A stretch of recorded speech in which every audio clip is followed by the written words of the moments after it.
I'm Christopher McQuarrie. Hi, everyone out there at home. My name's Eddie Hamilton. I'm the film editor on the movie. Hello, I'm Mary Boulding, and I'm the first assistant director. My boss. And this is Mission Impossible: The Final Reckoning. Where do we begin? Where do we begin? The coffin? The coffin. Editorially, the movie always started this way, right? Even on the earliest drafts of any scenes that you wrote. The hardest first act we've ever had to assemble. There were a lot of ways into this. There was a decision early on, post Dead Reckoning, when we were still we had finished Dead Reckoning. We had shot pieces of Final Reckoning to make a non-linear movie. Yeah. In order to compress time, and we tried a bunch of ways into this movie, and ultimately, what the story said was no, just go linear. And we needed to introduce the concept of the entity right up front because there was no time to have these vegetables anywhere else other than right at the top. Well, no matter how you arrange the movie, they were talking about the entity, but that was an abstract concept without this at the front of the story. So we took all these lines from Dead Reckoning and one Benji line from Mission 3. And stuck it. And one from Fallout, The End You've Always Feared. Oh, The End You've Always Feared. Yeah. A little exactly. Solomon Lane cameo. Yeah.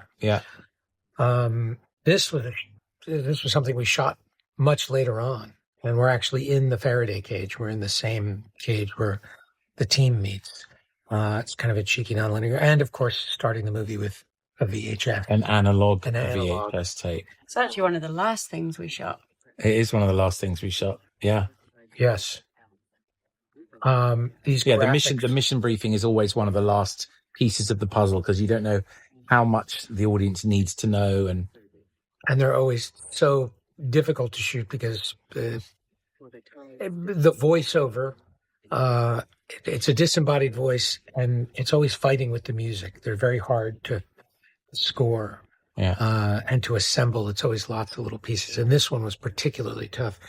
Eddie and I spent the better part of a week going through days we did not have in post-production. But I remember when you had this idea of showing the previous missions and introducing the character of Ethan Hunt and giving everyone a nice trip down memory lane, and the choice of the music, the kind of warmth of the music working really well here. That was one of the, again, we haven't talked about them yet, Max and Alfie and Cecile. That was a suite of music that they had written, not specifically for any scene. And we dropped it onto this scene, and it really became the language of Ethan's past and his, Ethan's burden. Yeah. All the jumps together. That was fun.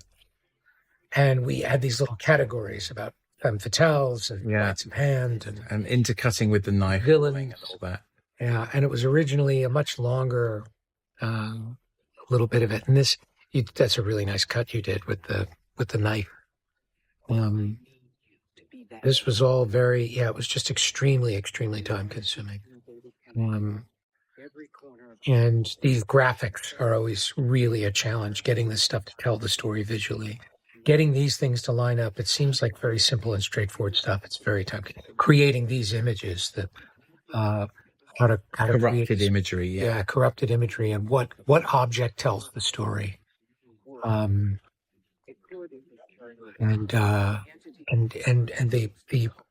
so much time over the course of the movie that goes into constantly coming back to these, reinventing them. And how much dialogue do we need? And you remember, this was one of the things that Guillermo del Toro came in after watching the movie and sat down and gave us his point of view of what you need and don't need. Yeah. And we cut so much of it out based on that. And then ended up putting so much of it back. Yeah. Well, there was a whole mention of we mentioned the kind of nuclear stakes in the mission brief. Yes. And one of the ideas that Guillermo gave us was to delay the nuclear stakes until much later in the film. Put it more on Ethan. It should be exactly. It should be things that are happening while Ethan is out and about instead of having happened between the two movies. Yeah. And that was a big conversation of how much time has passed between this and Dead Reckoning, and how connected do you want to make these stories. And the interesting thing was that started these movies, they were supposed to be shot much closer together, released much closer together. Yeah, that's true. Once we knew, there's really cool information in his dossier, by the way, about his backstory. Yeah. If you want to pause that, once we knew that the movie was coming out so much later, we felt the more distance we had from Dead Reckoning, the less we owed in terms of recapping Dead Reckoning and connecting it to it. And it actually worked to the benefit of the movie. It feels much more like Dead Reckoning is part of the rest of the series instead of part of this movie. Yeah. Mary, tell us, just summarize for the people out there who don't know what a first AD does and how many people you have on your team as assistant directors. Give us a little summary of what the first AD's job is on a film like this and how many people you have working. So my job is basically to schedule the film and to schedule the day-to-day. So anything like, for example, Trafalgar Square, it's the extras, it's the actors, it's timing schedules, it's working with McHugh with his shot list to schedule timings of the day. And then I have... did you say shot list? Well, you know... Occasionally. Get out the shot list on the day and then work out timings. But sometimes you have a shot list. Yes, that is true. Sometimes I do. But when you're looking at all of this, how hard is it to like? We were in Trafalgar Square and we shot the whole of Trafalgar Square on a Sunday to shoot. Yeah, I mean, day and night. Shot all of it. The trickiest thing with that is the timings of the light that you've got available, and that crowd that we had there, we just redressed for the night. So the crowd in the day are the same crowd in the evening. Yeah, so Mary's being quite humble. When you're looking at the hundreds of extras there, I'm directing 2 actors. He's directing everybody else. And how many were on your team that day, for example? So for a day like that, when you've got 250 people, I've got my key second, I've got floor second, floor third. And what does floor and key mean? So a key second is basically they create the call sheet. They give all the information to the actors. They give out information to the crew. A floor second basically helps me run the set. So Sam Neill, Jurassic, was my floor second, and he manages the PAs. And they basically, for example, they wrangle the crowd, they get the crowd ready, they keep the crew informed of what's going on, what's coming up next. They also help lock off the scene so that no crew walk into the shot when we're filming. But on a day like that, when you have 250 crowds, you usually have a crowd third per 50. Wow. And 2 PAs per 50. Okay. Crowd. So you have quite a big team to wrangle. Okay, I'm going to just interrupt you here quickly. This shot on Tom was filmed almost a year and a half after the rest of the scene. And Luther's not in it. But we needed a way, because originally this scene went straight into the Faraday cage scene that we intercut with the torture chamber later. We needed a way to break the scene. And so we shot this little bit of we need to find Gabriel, how do we find him, to get us to introduce Paris and split up that scene. So we need to get the team together as quickly as possible. So now it allowed us to move this scene much earlier in the movie and give some much needed action. And you wanted to meet Ethan, then meet Benji, then meet Luther. And Luther, at the end of the last movie, Luther kind of disappeared to do some mystery task and you weren't quite sure what he was doing.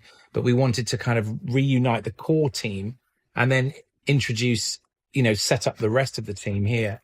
We're introducing Shea Wiggum and Greg Tarzan Davis here.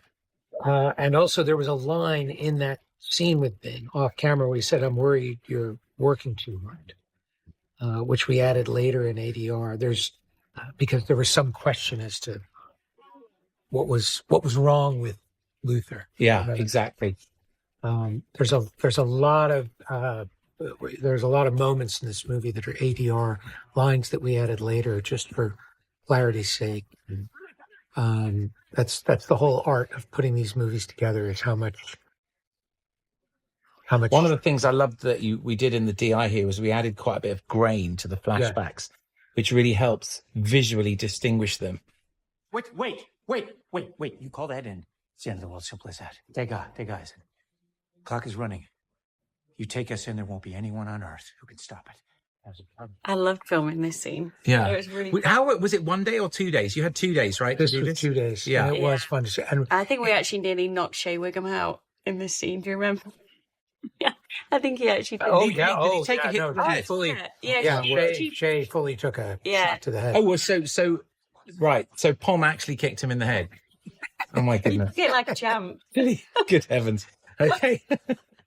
Yes, he was a very good sport about He it. was a very good There, sport, look, but he's that- being a really good sport about He's it. actually just proud. It's great. It made his job easy. We just left him there, finished the scene, and we woke him up eventually. Gave him some I love also how we get our mask gag, because this is the only mask gag in the movie. the only right? mask gag. Apart from in the little recap that we have at the beginning, where you have like the greatest hits of the mask gags, but this, you get them out of the way, and it also allows us to feed into the to a line in the very next scene, which was the last scene we shot. Yes. The scene in the embassy where he says, how do you know it's really how do you me? know it's really me? Exactly. Yeah. And because we've seen the mask gags, we understand that that's a thing.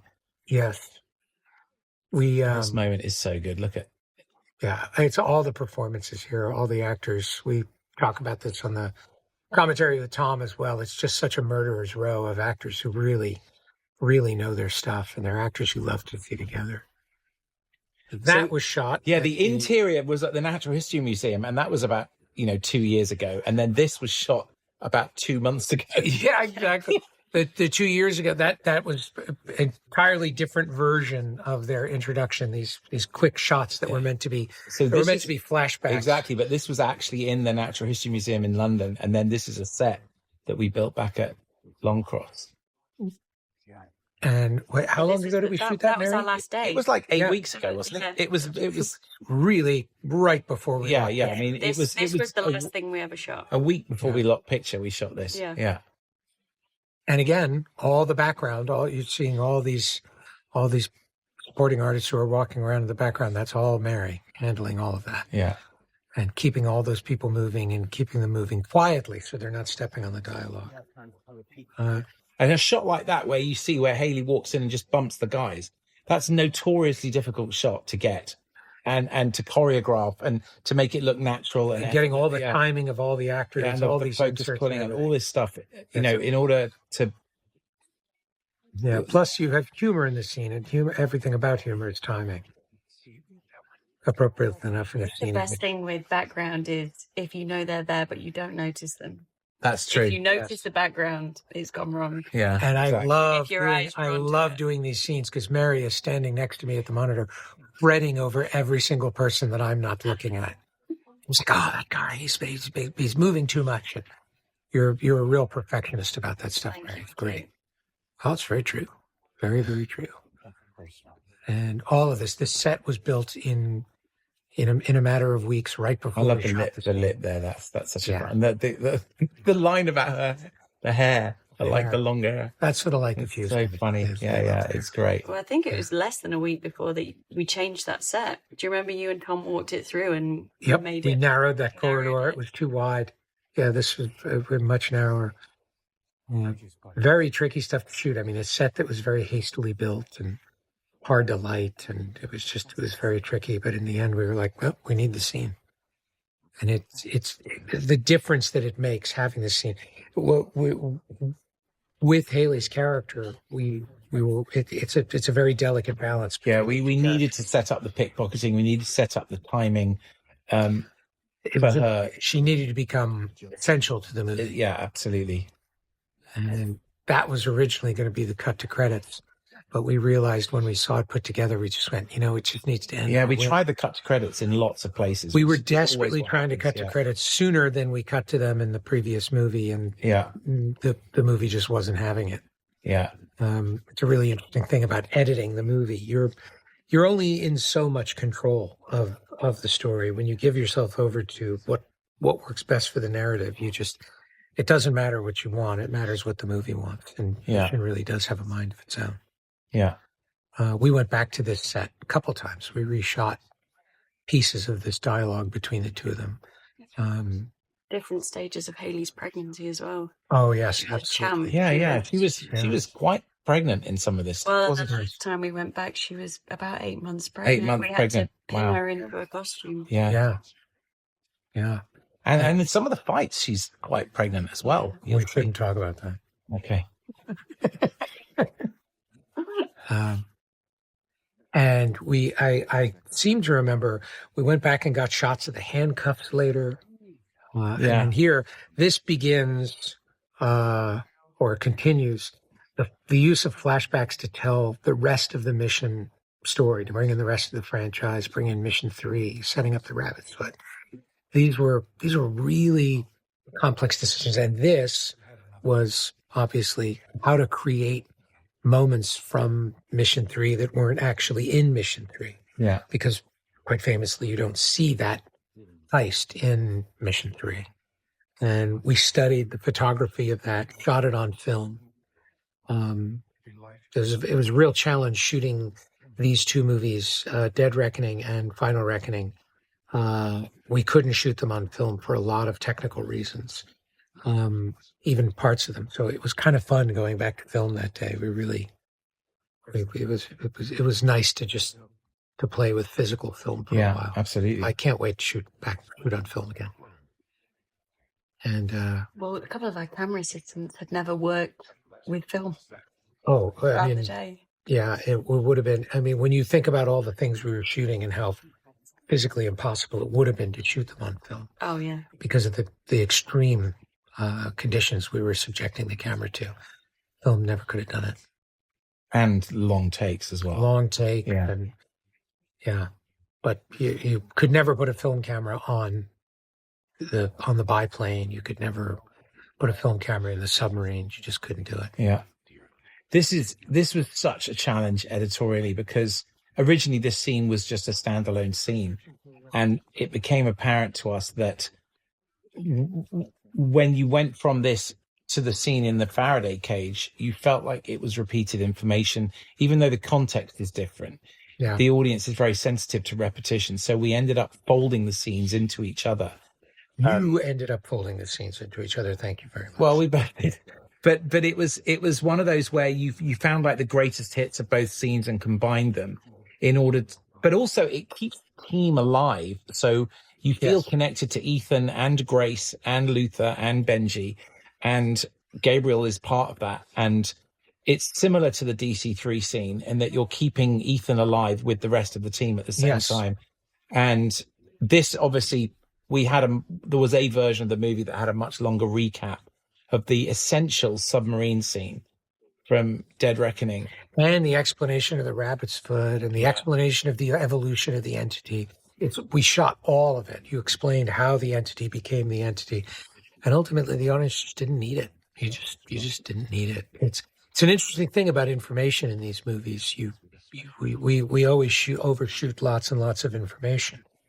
And it's always there for when you need it. Yeah. But the balance is that when you explain the movie, the audience suddenly starts asking questions. Yes. That you're answering questions they weren't asking. Yeah, exactly. The other thing that you're so aware of when you're editing a movie like this, and we've been working on this for 3 years. I mean, we started in the spring of 2022. Yeah. And we're talking to you, in May 2025. So over a 3-year period, we worked on this film, and it always starts out very long. I think it was over 4 hours, right? Our first assembly. Thankfully, I never saw that assembly. Okay. Okay. But I think we kind of worked on it in pieces. So you never saw it 4 hours from beginning to end, but yeah, you are consciously aware of, the capacity of the human bladder, let's be honest. And, how impatient audiences can get if they're not, if they sense repetition or if they're confused or anything like that. So you're so very conscious of the duration of every shot and what information and emotional nuance you're conveying, and what what vegetables you're making them eat at any one time, and how much setup you're conveying, and how quickly you can do it. And the quicker you do it, the more informational it gets and the less emotional it gets. And so eventually you've got to a point where the film is too tight and there's just nothing there. It's just pure information. Suddenly everything feels like a reference to something you've cut out of the movie. Yeah, exactly. Yeah. But we have to do it. It's an exercise. Exactly. And then, you'll see originally we had the credits at this point where Ethan bites down on the tooth. This was the very original cut to credits. Yes. And this scene was the introduction to Haley. And we realized it just, when you looked at it visually, it didn't matter what, and there are multiple versions of what she says in the scene, what their conversation was. It didn't matter because in the end, you were introducing her in a position of complete vulnerability. And it just took all her power away. Whereas when you introduce her as a pickpocket and very, very capable, you're allowed this scene now. Yes. She saves him and then he saves her. And the important thing about that scene in the embassy is that Tom Cruise is the kind of actor who's not afraid to give the other actor that kind of power. Exactly. To let another character come in and completely save his character. And, because he understood that the more vulnerable he was in the scene, the stronger Grace would become. So Mary, talk about scheduling a fight sequence like this and how do you allocate enough days for all these tiny little pieces of action? And well, usually with a fight scene like this, we'll rehearse it. And when we're rehearsing it, McHugh will talk through shots. With Chunky, the operator. Chunky, and with Tom. And you walk through the fight and you go piece by piece. McHugh goes through the shots. And then I basically time through the shots. And I'll run through that with McHugh, and McHugh will say whether he needs less time or he needs more time. And then we add all this choreography on the day. And then we add loads on the day, And blow up Mary's schedule. Yeah. So if I start with 12 shots on the list, there's usually about 30. 30 by the end of the day. Oh my Lord. Now That's about fair, right, McHugh? Mary, it's whatever you say is true. I'm going to go, that's bullshit. And then she's like, no, this is what it's going to be, McHugh. And then it is. That's true. And she'll come to me. We did one on Dead Reckoning with the key where there's a little magic trick where Haley makes the key disappear when Freddie grabs her in the nightclub. She said, that's going to take 4 hours. I said, it's 4 shots. How is it going to take 4 hours? She says, I'm telling you, it's going to take 4 hours. And I dropped 2 of the shots. And it still took 4 hours. Yes. And she's always correct. Her timings are so frustratingly accurate. And you always want to believe that you're going to do things faster and more efficiently. It took a long time to work out just the choreography of the bodies on the floor. Yes. I remember you took like 3 hours or something of rehearsing, right, to get that right? To get the bodies on the floor. Wasn't it like the orchestra, like where the cabinet had fallen over and all that stuff? The design and how it looked. Designing that, how it looked took a long time, I remember. And what you've got to think about is I'm working on a trailer like near the set, and Mary is on the set and McHugh is on the set, and they're kind of coming into the editing room throughout the production, really. And we're looking at stuff and giving each other feedback on everything we're doing. So we have kind of lived in each other's pockets as a family for, 5 years. We've had 5 Christmases on these movies, So, literally 5 Christmases filming these 2 films. So it's... And a lot of birthdays and anniversaries. A lot of birthdays and anniversaries. And, some people have got married. Some people have got married and had children in the time. And divorced. And divorced. That's true. That is true. Yeah. Yeah, exactly. Just a note about editing of these credit sequences. Yeah. Find the selection of shots. And it's very hard. Creation of the motion that comes through it is all, it's very time consuming and many, many, many iterations. Picking fonts. And Nate, who's the editor who works with Filmograph, he spends ages working on that. So thank you, Nate. Yes. And sequences like this. Where did we shoot this, Mary? What was the place called? Oh, gosh, I can't remember now. It's in Southwark.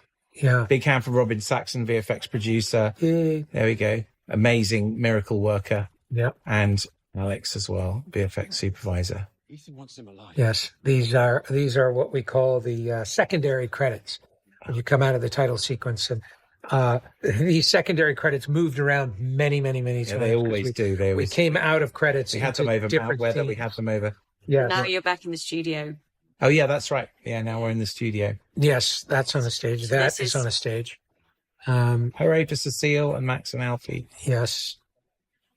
And we're always picking these shots very carefully where the secondary credits go. Exactly. And he's very good at designing these. Yeah, it's kind of a nice break from the torture of trying to edit the movie. Yeah. It's just taking like an hour and just. But it's an interesting thing that it makes me feel like I'm watching a movie. Yeah, I totally agree. I don't know what it is. It's like there's just something about it. I always love watching these come together. Yeah, and then it's fun to pick the shots. Oh god, it's just this stuff's so good. And the way other certain things you aim for and other things just the way they turn out. So just a quick comment about the non-linear structure. So imagine we would cut from Tom biting on the tooth. We would go to credits. And then your original idea was to come out of credits. And he gets arrested. Into Tom, in the London streets getting arrested and then flown to Mount Weather. You don't know what happened to him. Correct. You didn't see the aftermath of the tooth bite, and you didn't see all this stuff with the coffin and Luther and everything. It all used to come. You used to go to London streets, then go to Mount Weather, and then Ethan would fall asleep on Marine One, and then you would have this quite extensive flashback. You'd see the flashback to Act One, and it was all because we were determined to get Mount Weather up sooner. Yeah, and we were just fighting the natural rhythm of the movie. Yeah, we were fighting because we were trying to get the story started sooner, and we realized ultimately the story starts right from the beginning, and what matters is that the problems keep increasing. Yeah, that the pressure keeps increasing on Ethan. And trust the movie to, it's always a fascinating thing about these movies that no matter where you think you want it to go, the movie's going to go where it wants to. Yeah. This sequence was enormously challenging in many respects, because you never wanted the entity to have a voice. And originally, there was footage of like a very young, like baby Ethan and teenage Ethan we had. Yes. Ethan's flashbacks all the way, his entire life. Like the idea was that the entity was going to go through his memories and show him emotional memories from his childhood to kind of knock him off balance. Also shooting inside a coffin and, inside this box and inside a mask. These are all very, very, very hard to shoot, time-consuming. You dread these things on the schedule, and Mary was very good at scheduling this stuff and got us through it, because it was just the kind of stuff. It's not fun to shoot. It's very time-consuming. Yeah. And McHugh's just off camera, like narrating and describing things to Tom, and we needed a massive, massive menu of different reactions from Tom on the wider shots and on the close shots, and Tom has only got his eyes to act with, and so it's really tricky to kind of have him concentrate for a long time and emote and give us all kinds of different reactions. This, I was really proud with the way we kind of rewind time. I remember playing around with using different, like 2-frame dissolve, right? different 2-frame. Well, one, but it's like resizing the image. So you're doing a little zoom, 110 to 100 over 2 frames, and then you get this incredible effect of traveling back in time. And we did use it a lot more in an earlier iteration. Yeah, Mary? We just missed McHugh's cameo there. Soldering the pill. Oh, yeah, soldering the pill. Was that you as well? No, that wasn't me. That was you, wasn't it? No, that wasn't me. You know what? No, I'm taking the hands coming in. I'm the hand taking the opening the rabbit's foot. And I've got a couple of cameos in this movie. I show up in the last shot of the film as well. I remember there was a version of the movie where it was my voice doing the entity. Do you remember? Yes, I do. The English entity. The English entity. Yeah. It was like the Monty Python entity. Would you like some tea, Ethan? Would you like a crumpet? And I remember this was the very last scene that we edited almost the day we locked picture. We were still struggling and fighting with this and compressing it and exploring these flash frames. I remember you saying, let's just try these flash frames to later in the movie. Yep. And like that kind of stuff there, just to kind of keep it visually stimulating for the audience. And, obviously we're kind of nodding to the parallax view in a certain way. Are we? Yeah, aren't we? I remember we all watched the scene from the parallax view for all the flash frames and the images. Oh God, a long time ago. We tried building something like that, but no, I think what we just ended up with is, interestingly enough, we just ended up with it's what the story wants. It's everything in this sequence is something. Yeah, all those images of the goons arriving with the bomb were originally cut into the following scene. Yes. As Ethan was running to Luther, we would show these guys assembling the bomb, but we decided things were just piling up one on top of exactly. And the music here is amazing. The graphics. By the way, shooting a close-up of an eye like that, not easy. Yeah, it's really hard. And it is all Tom's eye. Yeah. So everything is Tom. So you're seeing incredibly kind of intimate close-up on his eyeball. All of these shots, these are all very, very complicated to design. Yeah, we should thank remotely real. They're very hard. Again, yes, really difficult. Shots stolen from Ghost Protocol. Thank you, Brad Bird. That was it. We just thought we would waste not want not. The flags in slow motion revealing the missiles behind. Yeah. Yeah. That was the Phantom flags. And shots like that, Mary, the shots like that with the flags, those are things that are happening outside while we're shooting other things inside. Yeah, and Mary is burdened with scheduling all of that. There's a whole other team. So these shots were created by ILM, London blowing up. They took months to do. They have to build the whole of London in CG and then disintegrated it with an algorithm. And they have to boil the water, every brick, all the glass. It's massively time consuming to get these. That is literally the state of the art of what visual effects is capable of in 2025 in terms of showing you what a potential nuclear detonation would be in a city. This scene was originally much longer, and along with many other scenes in the movie, was always compressing, getting faster and faster, shorter and shorter. Yeah. And how much information was enough and how much was too much. Really challenging. It's also, this is another set that you changed, McHugh. Do you remember? You had it all darkened. It was a lot lighter. It wasn't dark enough, and you painted the walls. The corridor where they busted Palm out was too dark, and this room was too light. And they were both on the schedule, very close to one another, and we had to redesign both sets. And because it just needed to feel very spooky. Where are you going? And there's a lot of playing with these spotlights and floods and shadows. There's a lot of work with shadows in these movies. Yeah, I love this particular movie.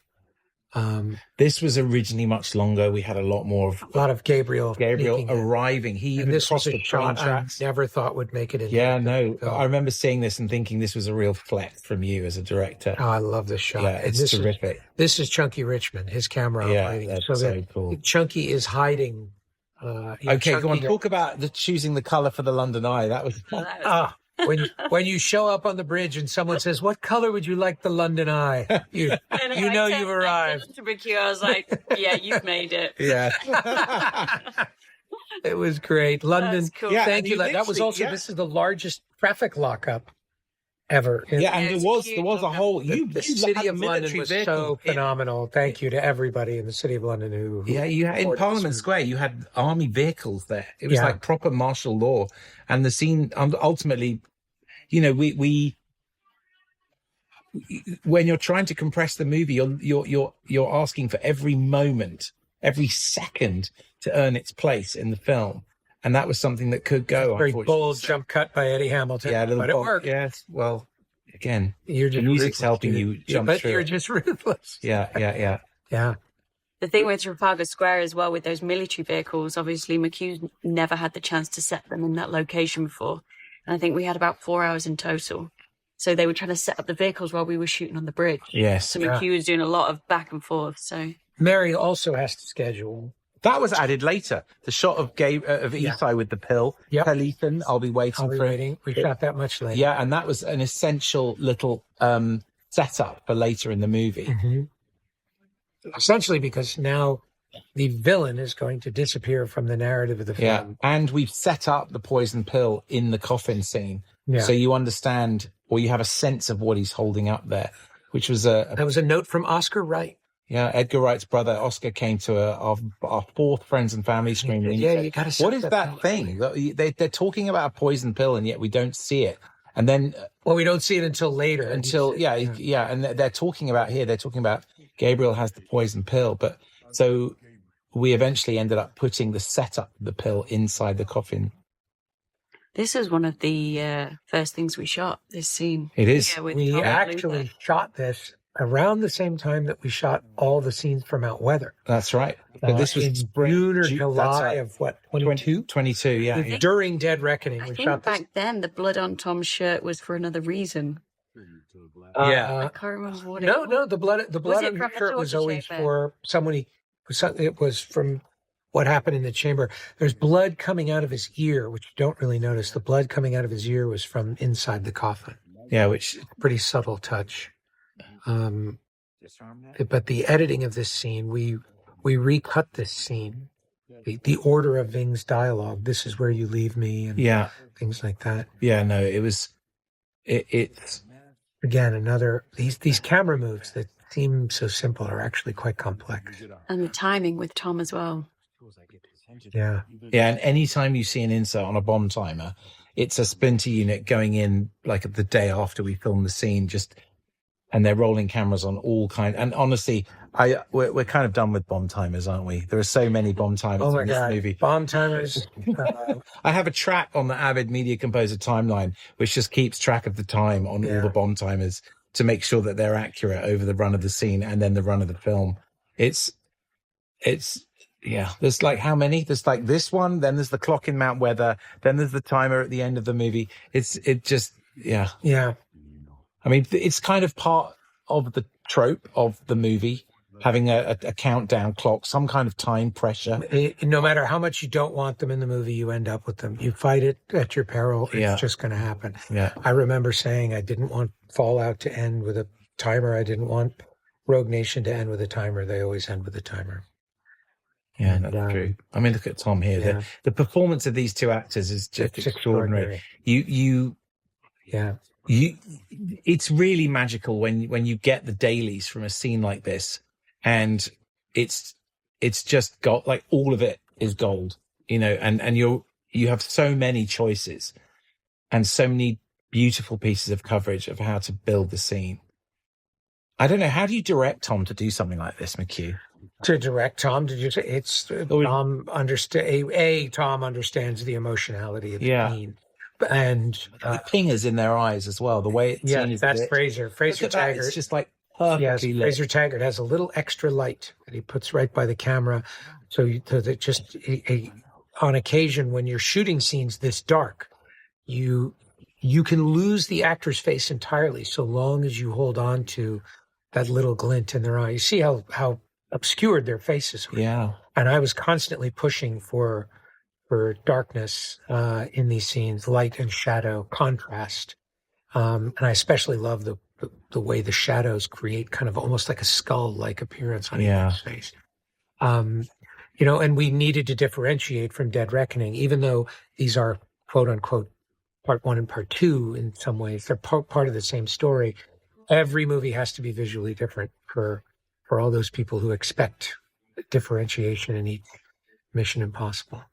This was a shot of him running towards the running. We needed more running of him later. Yeah, so we had to lift the shot out from earlier and put it later so that we had more cutaways. Yeah. Oh, this is so emotional. You don't know who Phineas Freak is unless you've watched, Mission 1, right? Mission 1. Yeah, and so for the real and it's a fans, reference in Dead Reckoning. Yeah, it'll be very powerful to hear that when you're in the audience, hearing him refer to himself as Phineas Freak.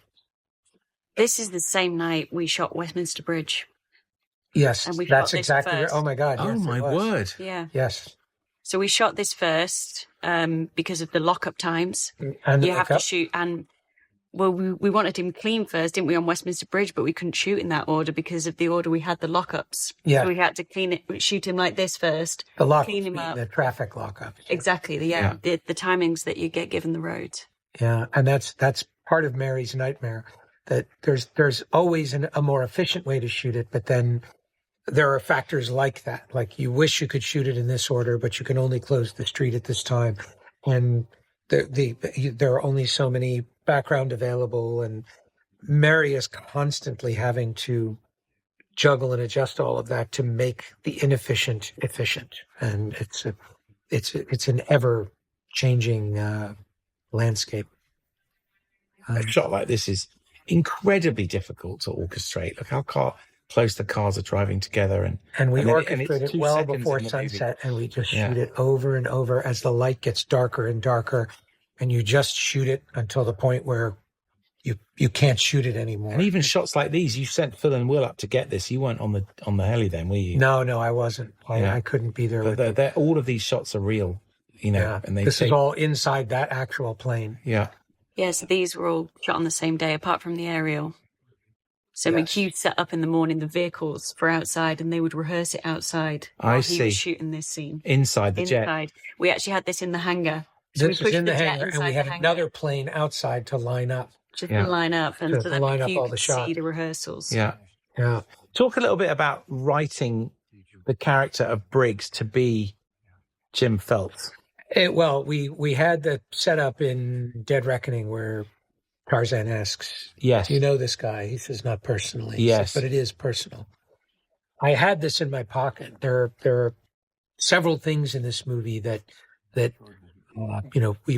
listened very carefully to people who are fans of the franchise and things in the franchise that either frustrated or disappointed them in other movies, and they're all rooted. Most of them are rooted in things that are perceived injustices. What an audience wants, what they really, really want, is justice, and they want a movie to adhere to its own internal sense of justice. Yes, that's not to say that they want the good guys to win every time, or whatever, but like any movie has its own internal sense of justice. The end of Seven or the end of Chinatown, which are very dark endings, they're true to the internal sense of justice in that movie. And people were very frustrated that Jim Phelps, their Jim Phelps, the original series TV show, turned out to be the villain in the end of Mission 1. Sorry if you haven't seen Mission 1. I figure if you're listening to this, you're pretty deep into the film nerd. Well, he talks about it in the scene. He says, "Yes, my dad was a traitor." Yeah. Yes. So and that's why you killed him. You know, he says, "I wish it weren't." Yeah. And so I leaned on that and the rabbit's foot. And Rolf Saxon is in this movie, not because millions of people asked me, which they did. I'm constantly asked, "When are you bringing back William Donlow?" Right. I thought it was so fascinating that this character resonated so deeply with so many people. Who was in like 6 minutes of the 6 minutes in the first movie with no lines of dialogue. Yeah. And it was one night someone asked me on social media, "When are you going to do right by what the team did to Donlow?" Right. And I realized in that moment why William Donlow resonated. That we would never have written a character like that in these later Mission Impossibles. The character that gets sent away that loses his job would have been a creep at work. He would have been mean to his subordinates. Yes. He would have been a guy that deserved it. Yes. But because he didn't deserve it, he didn't do anything specifically to deserve it. It stuck with people the same way that Marine Sergeant in Fallout. Yes. That we ultimately had to cut that moment out of the movie because it diminished Angela's character, which she was quote unquote the very beginning of Fallout. For those of you who remember, so I realized in that moment, and I texted Eric Jenderson. I was in London, he was in the States. We were writing this movie, and I said, "Hey, you know who should be on St. Matthew Island when the team gets there?" And Eric said, "I already put Donlow there." We had the idea at the exact same time, and all of that is not for fan service. I want to be very clear. I don't give one shake about fan service. I think it's actually a waste of time. What I wanted was to smooth out the rough edges of a franchise where people were frustrated by the lack of knowing what the rabbit's foot was. Yes. They were frustrated by the Jim Phelps of it all. They were frustrated by the William Donlow of it all. And I wanted to address those things, or more importantly, I wanted to use them to our advantage. Yes. I did not care one bit about righting those wrongs. Yeah. I saw them as opportunities that we could put into this movie. Indeed. And everywhere that we could, we did. There are other ones I would have loved to have tweaked, but for whatever reason, we couldn't. So Exterior Mount Weather was shot at night at Longcross Studios. Correct. Yeah. So that was a set extension from the same day as we Mad. shot some other stuff, right? There was a split. It was. I think it was the same day we shot Marine One landing. That's right. That's it. Yeah. So at the end of this scene. So a split is when you're shooting things in daylight. So that is a set extension. Looking down there is a set extension. But most of this is an entire soundstage. The biggest set I've ever seen with my own eyes. It was astonishing walking onto this set and seeing the amount of people and labor and like all of whom are, and then there's a set extension down there as well. And every single person you're watching in that scene is directed by Mary Boulding. Yeah. That was a lot of fun doing the background for this Give a shout out to some of your team, Mary, as well as Jurassic. Who else do you have? Sam Neill, Joey Hiscock is our third AD. Joey, we love Joey. She's fantastic. Daisy Baudry was our key second. Yes. All of the PAs were amazing. Maddie was great, and Freddie Francis and Brad York, they all did an amazing job. Joey actually started on Mission 7 as a PA. It was her first ever job. Wow. She did such an incredible job. Extraordinary. She got promoted to third AD. Yeah. Yeah. But like how many age years or something? But how many years old would a third AD typically be? Typically, they usually do probably 5 or 6 years as a PA. So if you started at 20, 25, 26. And how old was Joey?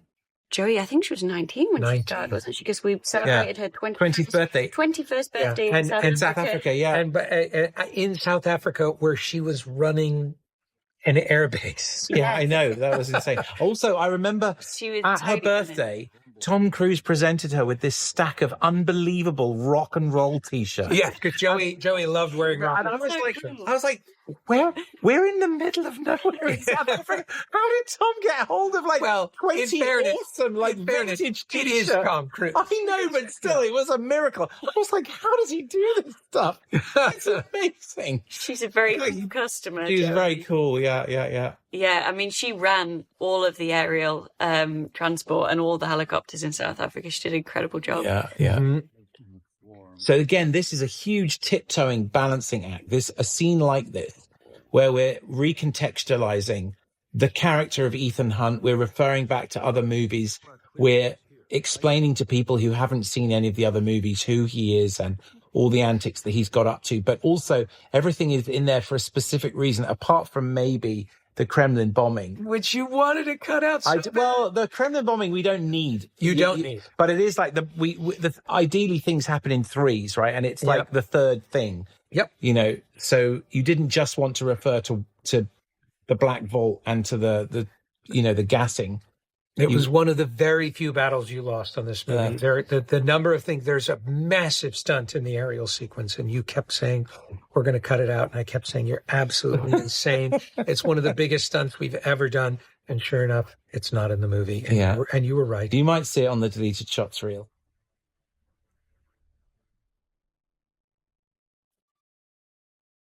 Let's see. I've got to mention as well Sandrine Louisi. Amazing crowd. Sandrine. I don't know how. Oh my word, Sandrine, yes. And this scene reminds me of the amount of doubles she had to find last minute in the times of COVID. Yes. Talk about that. Yeah. Losing people. Yeah, there are times Angela went out for a not week, Angela, and Henry is not Henry. Henry didn't go. Henry was out. Yeah, they were stuck in their hotel rooms in quarantine. Yeah, I think Mark was gone at one point, and Sandrine would pull these doubles out of nowhere. Yeah. With very little talk about Nick Offerman shaving his beard. Really interesting. So Nick Offerman ends up as the chairman of the Joint Chiefs, so you're shaving everything he's doing is to military specs. Yeah, he couldn't have his mustache, he couldn't have his hair. You've taken away things that really are very, very familiar on Nick Offerman. And and what was interesting is that when you went like a close up like that of Angela, yes. Or you see how tight we can get. With Nick, you can never get that close because you lose his uniform. You lose a great deal of his power. So Nick, unlike all the other actors, had to act a close-up, where other people could just let a close-up be there. Yeah. And that's why Nick speaks so softly and moves so little, because it actually gives him more power in these wider shots. Yeah, there he is, like that. Yeah. See that? You'll notice he is never framed as close as the other people are, and it's always so we can hold on to his fruit salad. His fruit salad. And there's another thing. This is one of the few scenes in the movie that uses Dutch angles. I know there are a lot of Dutch angles in Dead Reckoning, and a lot of film nerds think I'm paying an homage to Brian De Palma, who, as you know, invented the Dutch angle. In reality, the reason the angles are Dutch is so that the frame is balanced. If it's so that you'll watch the characters are left at about the same height and attitude in the frame. There's always a reason for it. It's not arbitrary. That's a pressure angle that's meant to create pressure on angle. And you see there's a Dutch angle there so that their heads are more level. Yeah. It is actually all It's so great to have Charles Parnell back. Charles Parnell. Like when you call him, when you call him to come back for a movie, like how does that conversation go? To come back for Mission after working with him on Top Gun. On Top Gun, I was talking about this on the other commentary with Tom. The great thing is when you're doing a Tom Cruise movie, they're like, "Hey, want to do a Tom Cruise movie?" Yes. They don't even ask what it is. They're just they're there. It was so great to have him back. Yeah, all love it. I love him as Warlock in Top Gun Maverick. Oh my God, he's such a powerful actor. Yeah. Well, what's interesting is again a guy like Rolf Saxon. Rolf, when I called Rolf to be in the movie, he thought it was a joke. He thought he was being That's pranked. True.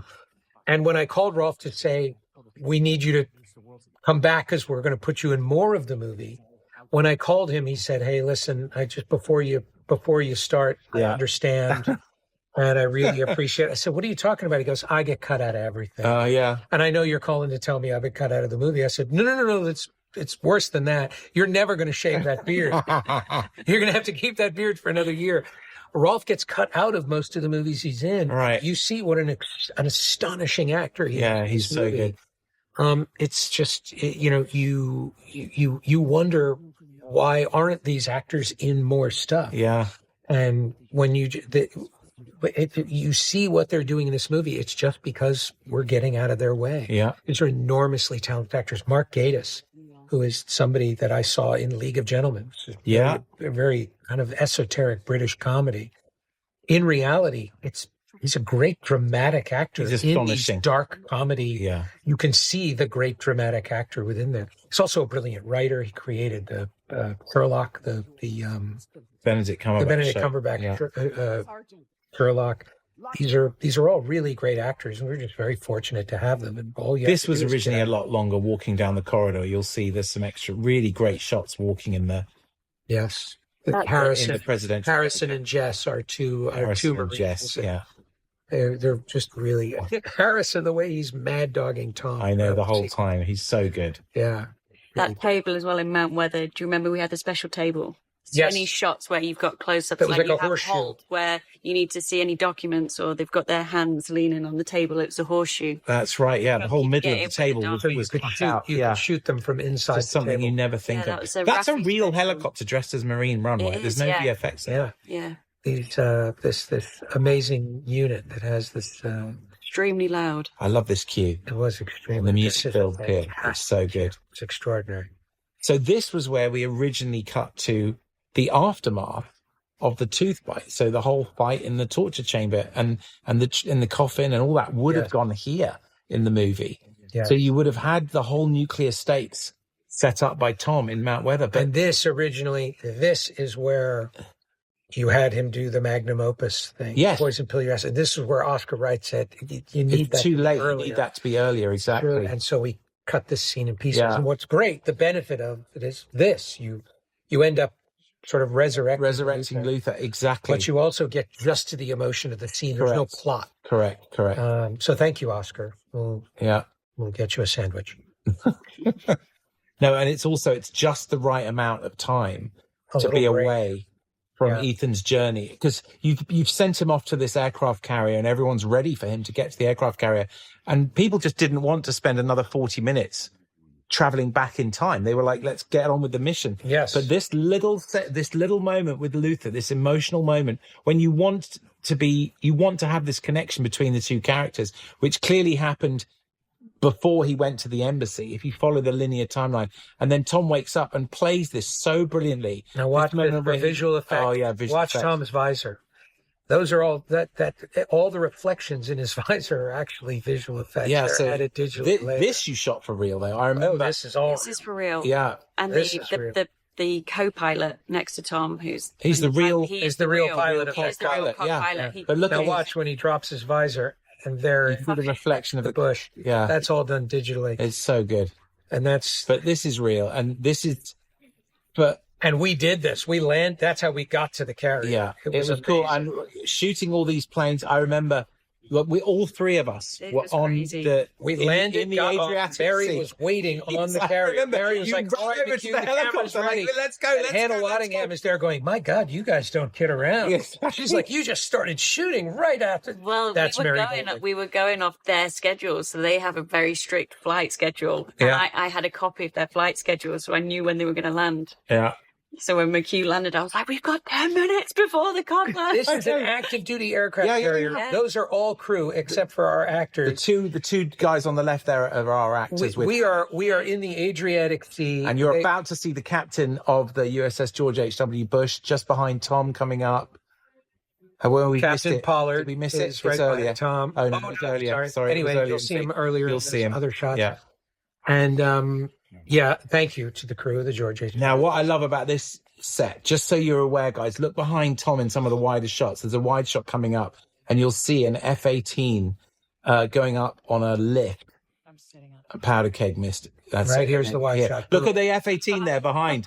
It's so cool. So for all of you who saw Top Gun, you know that these F-18s go up on these gigantic lifts, and this was shot on a soundstage, and so the VFX team added those jets. And we were skeptical that you would ever really see that background is real. That background is real. The map, real. Yeah. That's real. Yeah. It's only looking into the hangar, and this is appropriately enough. This scene took place. This is a real shot of a DC-3 as well. Again, Phil and Will. Stunningly beautiful. Yeah, McHugh wasn't there to direct that, but we call Phil and Will collectively Will. And so anytime you're seeing anything shot in the air, it's Will. And look at the light in that shot of the DC-3, and there's just endless gorgeous shots. Yeah, the DC-3 actually turned out to be one of my favorite sets. I was very nervous about such a confined So space. this is the DC-3 here that you're looking at with the team. This is one we had to rehearse just to make sure that we got all of the eye lines correct. Yeah, so that the eye lines matched into. And it was what I would say 8 months in between the shooting of these two sides. Yeah, it was a long time. Yeah.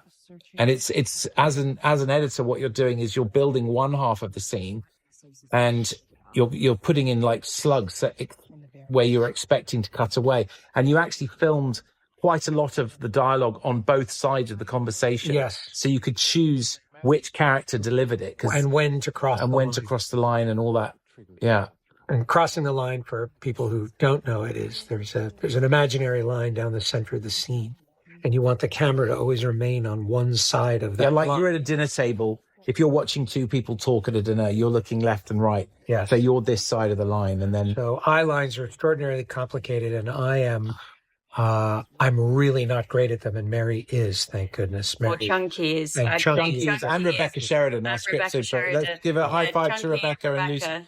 Yeah. Well done, Rebecca. I always lose track of eye lines, and Chunky is obsessive with it, and so is Rebecca. Thankfully. Yeah. But you see that the idea of which side of the line the camera is on, whether the actor is looking from right to left or left to right. That's how you get all these. That's how you manage to create a sense. This was shot. This was actually shot on the back lot of Longcross, wasn't it? I remember. Yes, you had the block of ice. Oh my God! The complications of an actor using a chainsaw. That's true. That seems like nothing, but it's a big thing. Yeah. And there was the Paramount logo in the background of that shot. Oh yeah, the Paramount Mountain is just there. We put in behind. Tuck it in. Thank you, Benji. For fun. The light in this scene is so beautiful. It's very effective the way Fraser and Martin created the sense of sunlight. It's very effective. Yeah, the light is actually moving. You can see the plane is banking and the light moves. Very subtle but elegant. Yeah. And of course, an enormous cheat, because if you were inside a DC-3, you'd have to be screaming at the top of your lungs to be heard. That's also true. Yeah, that's true.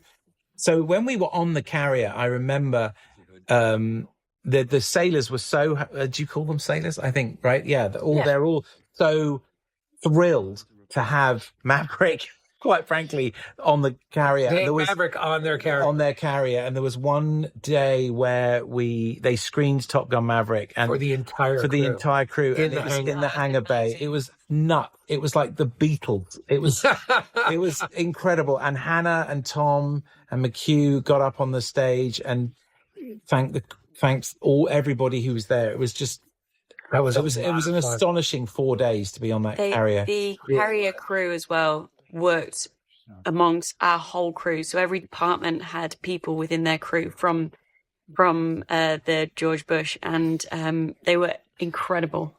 They were absolutely amazing. And what there was one time that we needed to move the boat like 10 degrees to the right for light. No. We needed to turn the boat around 180 degrees. Was it 180 degrees? And we ended up doing a full 360. They turned around. And oh my word! But I remember it was like we're going to have to turn. That's my watch Hannah's wearing, by the way. Oh yes, but look at this. Oh come on, talk about this day. Oh, when you called reset, and you said, "Do you realize you just called a $6 billion reset?" You were like, "No, everyone, back to one." And it's like that's a lot of hardware. A helicopter and an aircraft carrier, and you're like, actually, it's probably going to take a few minutes to go back to one here. Sorry, McHugh. But yeah, just to get a shot like that of those two Ospreys flying, that was so hard. That was also one of the first times an Osprey had ever been landed on an aircraft. Correct, because the Ospreys are Air Force, it was the first time an Air Force Osprey, day. because those are Air Force. The Ospreys are controlled by the Air Force and the Marines. It's interoperability between the two branches. Really quite amazing. It's logistically, it's incredible. That's again all Mary Boulding who's handling all that. I just get to show up and shoot stuff. Amazing. Thank you, Mary. Now, we did have quite a few more scenes with these characters in this set. Some of them you'll see. There was a really great scene where the community are down by a map table and the president is above looking down and they're having a chat. And Nick Offerman has a great moment. Well, this scene started with a big oneer. Yeah, there was a big oneer. You might see that on the deleted shots reel because it's astonishing Steadicam work from Chunky. Chunky's camera work in this movie is unbelievable. There are no easy shots in these films. Anything you're looking at is for whatever reason. And that extra line from Angela, someone will try to stop me. That was quite a late addition because it was just a setup for what happens later with Sydney. It was in, it was out, it was in, it was out. Exactly. This is something I shot without knowing where the third act was going, but knowing we would need it. Yeah. And again, look, here's knocking it out of the park. Look at that shot. I mean, that's amazing. And the way the light glints off the wing. This is your favorite shot of the team. This is my favorite team shot ever. I love it. And how the actors just look at the way the focus pulling. It's so beautiful, that shot. Also, really good looking people. That was shot on the back lot. Yeah, and now this was real in Svalbard. This is all real. The house is the porch of the house is real. The house itself is. But all those radar. They're all real. They're all real. They're all real. The most astonishing place. Wind. We had the Arctic cyclone coming. Yeah. There was originally a big plot. Well, this is on the set, but then looking out was actually at Svalbard. You know, this shot. That's here a set. That's real. That's looking out. And my word, it was freezing. Yeah. And then here we are in the set. And again, Gary Freeman's production design, making a set. You had to. Donlow's world. Now, this is interesting because originally Donlow was wearing an apron. Yes. Right? And we reshot this because originally the Russians weren't there. And it was, I think, again, like 18 months later or something. Yes. That we shot it. So you're looking at the whole team, a shot, and then some of the shots are from a year and a half later. Just watch Haley. Anything with Donlow in is a year and a half later, yeah. Yes, all of Donlow's coverage is a year and a half later, and Haley's reaction when the Russians come in. The team's reaction when the Russians come in. That's it. So this was the first from the first. So this is 18 months later. That's a reshot. That's a reshoot. Yeah, so they rebuilt the set, and it's amazing. It's totally seamless. Yeah. Simon's reactions, just look at his behavior, just everything that he is doing. Whether you whether the dialogue He's is on so camera or not, active. he makes you listen, and it's really very effective.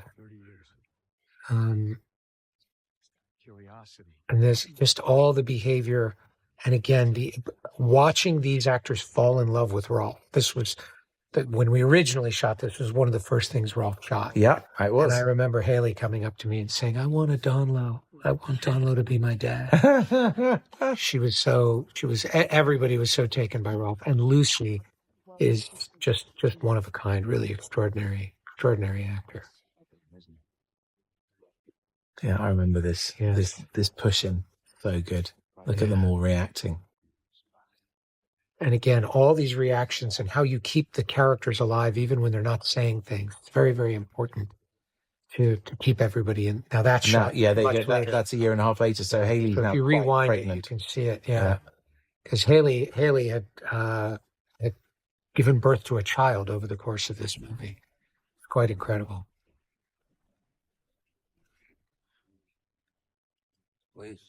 And all of these little pieces, everything with the, you see the camera is jumping across the line, keeping track of all that stuff. Yeah.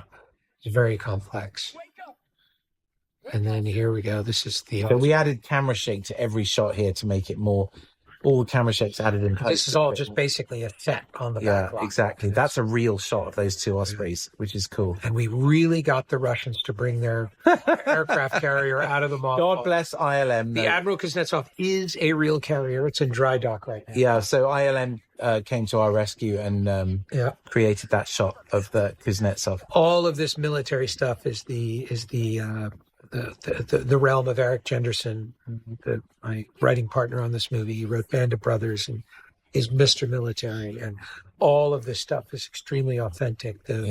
All of the submarine stuff that's happening. The Belgorod is a real submarine. The Lozharik is a real submarine. Putting all of this together is it's a very short scene, but it's enormously complex. And this was a fun day. This was a fun day. This was the day that there was an accident on the motorway, and our armourer, who had all the weapons that are in the webbing on camera, got stuck in a traffic jam.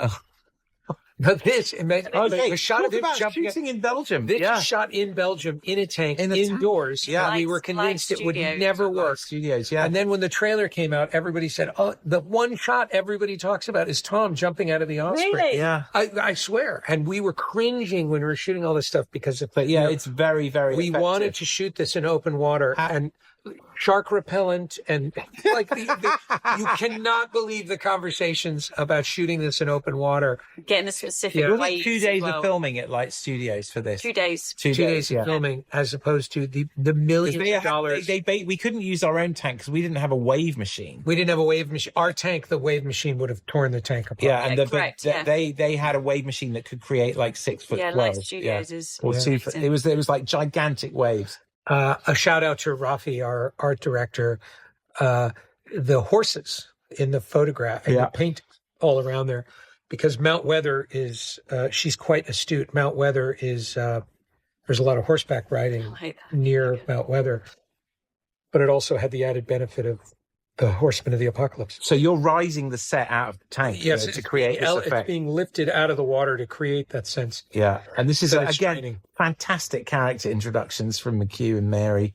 When you get these shots as an editor, you're just so thrilled because they're proper shots introducing characters. My favorite locator. Your favorite locator. Oh, it's so cool. Yeah, another great ILM shot of the submarine. Thank you.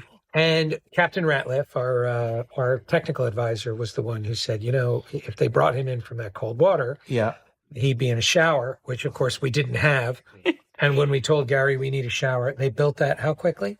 It was like a week. They built it days. With the help of special effects. That was not part of the set, and they very quickly built it. Yeah, that entrance was, but it didn't have a shower. That's actually in the treadmill set. Yeah, right. Yeah. So a working shower with a drain, and it was hot water for Tom. But all the steam had to be added. All the steam is added digitally. You would never know. It's beautiful. Yeah, because if the water was too hot, look at Katie O'Brien back there. She is just awesome. He is awesome. Everybody here is awesome. Look at them. Yeah, Trammell. Another Dutch angle that's meant to just do a balanced frame. No, exactly. I'm not ripping off Brian De Palma. He didn't invent Dutch angles. Yeah. Balance frame. That's all it's there for. Yeah. I'm sorry if that upsets your sensibilities. And Paul Bullion. I love it. I mean, everybody here, all these characters. Here. We would give the Russians 15 So- minutes to pinpoint our location. Yes. Yeah, no. So there was another scene with all these characters, which we'll talk about in a bit, where when you first introduced Stephen O'Young, it was a very amusing scene where they're looking at all of Ethan's X-rays. Ethan's X-rays, and they're talking about all the injuries. All the injuries, that and Ethan they're all Hunt has real suffered. injuries that he's incurred while making Mission Impossible. Boy, you messed up your foot, and your exactly. Your shoulder got torn apart. Oh, you broke both ankles. You lost a lot of teeth, indicating several head injuries. Exactly. Yeah. And it's such a shame because I know you guys have talked about having a scene like that in a movie for a while, and then you finally managed to get it in this scene, but it could go, so it went. Yeah, it had to go because the movie was long enough and it wasn't essential, even though there was a really great line in there about the Mark 7. What was it where you had something like the Mark 7 doesn't exist? And she says, neither does he. No, does he show him the suit? But it was also like another one about other than his job. Oh yeah, other than his job, but also the Mark 7 dive suit does. Or there's no technology that can go that deep or something. And he says the Mark 7 does, and then they're all like, oh, he knows about the Mark 7 dive suit. So that setup for the suit was there, but unfortunately, look at this. Didn't you want to poke the bear? Oh, you've come to the right man. It was take 24, I think, or something like that. And you look at it, and when he nailed that, it was like I could hear the crew stifling laughter. Yeah. Right? Do you remember that? Well, it's really amazing when you hear a line, Holt McCallany's line about one of his lines about in Mount Weather. He delivered it.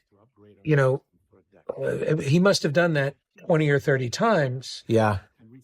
And the $6.5 billion $6.5 billion nuclear-powered military asset. Yeah. And with very little change, when he did it right, the whole crew laughed. And it was just amazing how you can hear a line over and over and over again, but when you say it with just the right inflection, it changes everything. Yeah, just the direction here. And look, okay, I know you want to talk about the coordinates because you're very sad about that. But that board behind Koltsov had all the coordinates are hidden. The Sevastopol coordinates hidden on the board. And there's a whole scene where Benji gets up and looks at the coordinates. And so what McHugh was going after here is that behind Koltsov, there's a board with all the information that he's looking for. It's right there. It's right in front of him, but unfortunately it didn't make it. But look at the beautiful angles here where you see the compositions and how the characters are all lined up. Whenever you're on Haley, you can see Pom down below. It's so good. Yeah, but this movie is rather obsessive about. There's Pom, then there's Tarzan on the other side. And it's all again, when you come up high like this above the eye line, it's to create a sense of pressure on the character. And there's the coordinates behind the board, and so that whole. And there's the radio behind Donlo. Yeah, and that is all by design, but unfortunately didn't make it through. So it'll be in the deleted shots reel, so you'll get to see a little bit of that. Oh my God, that's going to be a long reel. Just watching these actors work, it's just how all of them are working together and what they give each other and the subtlety of the performances in this movie. I'm endlessly amazed. And I love how the scene informed Donlo about Ethan Hunt as a character. And you were the one who really perceived but I love it. I for whatever reason, I was like, interesting. It's the reason that he eventually agrees to help them is because they tell Koltsov about their friend and how he's a humanist and how he's actually the humanist anyway, but how he's he's without any chain of command and he's going to destroy the entity and he's. It's a very subtle thing you perceive. Yeah, but Donlo is listening, and that is how he's and that is why he agrees to help them. I think because of that.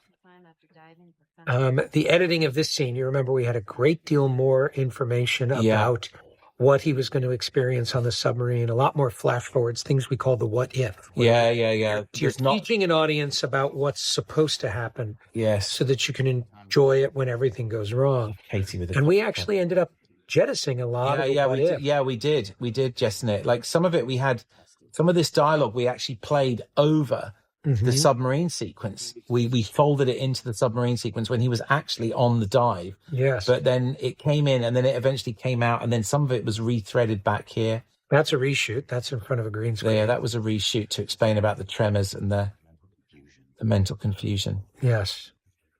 And that's a nice, we give Hagar a nice close-up and there. This set, you'll see this set and the medical lab. It's the same set. We've just redressed it. We've painted the different numbers on the silos, and it was all. And the shower was in one of those orange silos behind them. Yes. The shower. It's in the one with the door there. The one. Yeah, exactly. The ingress, and all of that was just to create a sense of greater space in this submarine. You wanted just the space to evolve, so you never get tired of it. And we're really lucky in that you had the garage and you had all of that stuff where you could. The Ohio feels quite vast. Originally, yeah, you weren't going to build the control room set. No, we were it was mostly going to be set in this environment. They had started building it. We stopped building it and then realized we needed it. And thank God we did. Yeah, no, that's Gary Freeman. Yeah. The only thing they stole were the chairs. They stole the chairs from the Sevastopol. From the Sevastopol. Yeah. That's right. Yes, he recovered them, and then they recovered the chairs. Go back into the Sevastopol. Yeah. And exactly. It was a scheduling nightmare. It seemed like I was about to say it's things you don't think about. It's like we have to finish the scene because I need the chair. I need the chairs out of the set. Yeah. Good God. It's again just the behavior between them and how their relationship is basically constructed entirely of looks. And yes, this was a longer scene with more business between Benji and Donlo. And ultimately, this is where you see. First of all, I love that these two guys have found each other in this franchise. Yes, the two geeks of the franchise, the computer nerds, but also Simon Pegg and how he's listening in the scene and what he's communicating and how beautifully he does it. He's such a focused and attentive actor. It's what you're getting from being in his point of view. And there's just something about seeing these two guys together that I look at that. Look at Simon there. Yeah, so that's an example of the camera crossing the line. By the way, you see, we've jumped over the line. Yeah. So originally, this is where Simon looked over at the board. Simon got up and walked over to the board. Donlo motioned to it. And then he looked up at the radio and they said, the Russians will be listening. And Benji and Tom Cruise watched and goes, I don't think you need the bulletin. Yeah, he was right. He was right. Yeah. Yeah, it was very good. So the watch was something I never quite understood, but it's essential for navigation with a sextant specifically, right? Yes. So that is why he gives his watch to his wife. Eric Jenderson. Yeah, that's the coordinates are such a thing, and they were constantly bedeviling us throughout the movie because there were the real coordinates and the fake coordinates. Yes, yeah. So these are the real coordinates, but what they transmit is the coordinates to the other side of the world, which you'll see later. Yes. And look at Haley; she looks so great there. Yeah, she was having a great hair day there. Amazing. I'll go. Yeah, this is really this was all stuff that was originally supposed to. The Russians were supposed to show up much later. Yes, in the story. Well, there's some great scenes on the deleted shots reel where the team are waiting for the Russians to arrive, and the downside of waiting is you're waiting. You're waiting, exactly. So look at this little moment here between the two of them. I love this. The nod. Oh, it's so good. So you see this, that's the same room, just redressed to be the med lab. We changed the curtains and added the TV. So the reason Ethan has a mask on is that he's doing a breathe up because you hear in the scene, he says you'll need to do an extended breathe up for your body to handle it, the inert gases. So it's one of those tiny details that you may not pick up, but the reason he's doing it is so that his body can accept the breathing mixture that he's going to be using during the dive. That's the only hard IMAX transition we've ever done. A hard cut to IMAX. I love that transition. Yeah. And this was, talk about the dogs. Oh my word, it's so difficult to get dogs to jump out like that on cue. Here's the amazing thing about the dogs. Every time you cut, the dogs went berserk. Yes. And then when you started rolling, the dogs went, quiet, they're shooting. They're so well behaved. We're like, no, dogs. So those dogs are actually an element. They're a digital element. We shot a pass with just the dogs, and we had somebody dangling meat in front of the cages to Which get was them to your jump. great idea. So it to seems think like that this was simple shot. It's actually a layer of many but- visual effects, and that was all again Mary Bolding's night. No, that was your idea. I remember that. What one. was? To do the separate passes. Was it? Yeah, I know, we but it's had like, people up on the boxes. Oh with my me. God. We had, Yeah. and I remember, That is a real submarine. Thank you to the Rickover, the submarine that came to meet us off Nantucket, and Will went and shot that coming. We were trying to figure out, do we do it digitally? Do we build a miniature? And the Navy said, we've got a submarine for you. that This was is so where we're great. I know, I love it. really fabulous. It was very nice of them. So thank you very much to the. So again, originally we hadn't really set up the idea of acolytes in our story because we were going to explain it afterwards. Yes. I know. Look at Lucy. So much fun. So funny. That's the only time we used real bullets in the real film. blanks. Firing up at the ceiling. Yeah. But These are all this digitally added. digital muzzle flashes. Yeah.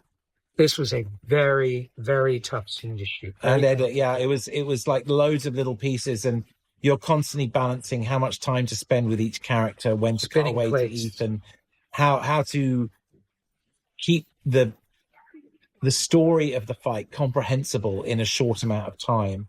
I mean, shooting with fire is unbelievably dangerous, but I remember even a shot like this is just so difficult to show the fire traveling along. And it destroyed the set. So once we lit fire to it. Yeah, exactly. Yeah. And you had to really make sure you were happy with the scene. We talked about this a little bit with Tom, the CO2 in this scene, which really they had to hold their breath when they were filming. Yeah. Yeah, but I remember that day because it was supposed to be a short blast. Yep. And we did the test and it kept going. And we did. And I looked at it and I said, well, wait, what would it really be doing the whole time? Because it was just the gag where he sprays him in the face. I said, but what would happen if you just left the hose there? There it is. Left it on for 30 seconds. And I went, oh no. This looks really cool. Yeah. And you went to Tom, unfortunately, this you looks went to cool. Tom and said, I've got some good news and some bad news. Good news, the CO2 looks great. The bad news is it looks great. Yeah. And you're not getting away from CO2. Yeah, this is such a satisfying sequence. You spend too much time on the internet. We had to fit a lot of additional safety measures in the set as well because the CO2 was on for so long. Yeah, you had to ventilate. Ooh, it. that was a hard hit. This stuff all used to come a lot earlier in the sequence, but yes, it's just the way that the sequence evolves when you're ready. I love the little bit. Well, remember the editing of this. We finally, how we settled on this. Yeah, we originally had 11 intercut. No, 13 intercuts, and we came down to 11 intercuts. Well, we looked at the timeline on the Avid. That's There's a right. visualization of when you cut to different sets. And we actually balanced things based on how they looked visually on the timeline, how the little color coding. The timing was a little graph. Better, yeah. And things like this where you're cutting, boom. Yeah, like that. We discovered quite late on in the process. It wasn't stuff that was necessarily planned.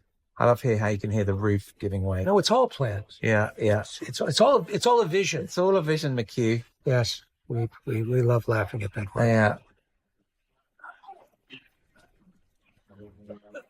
And this music cue was one that came in very late, but you found this riff that you liked. Yes, they had a tiny riff. They had a tiny riff in a longer cue, and then you said, no, build the cue around this. Yeah, this driving melody. Yeah, dun dun dun dun dun. And dun, Max dun, and dun, Alfie dun, dun, dun, and Cecile were so good at taking something, building a suite and running with it. Yeah, it was one of the last cues to get approved. I remember. Yes, originally that jump through the bookcase. Remember, we had one go at it. That was it. Ran out of time. Oh yeah, that only was had one chance to go through the book. We were under so much time pressure shooting that whole fight. Yeah, it was really hard. But we tried, but you have to start with Tom's fight and end with Tom's fight. And originally we experimented with having Tom's fight come after the cottage fight, but then you were tired. You were exhausted by the time you didn't want it. So in the end, the intercutting worked.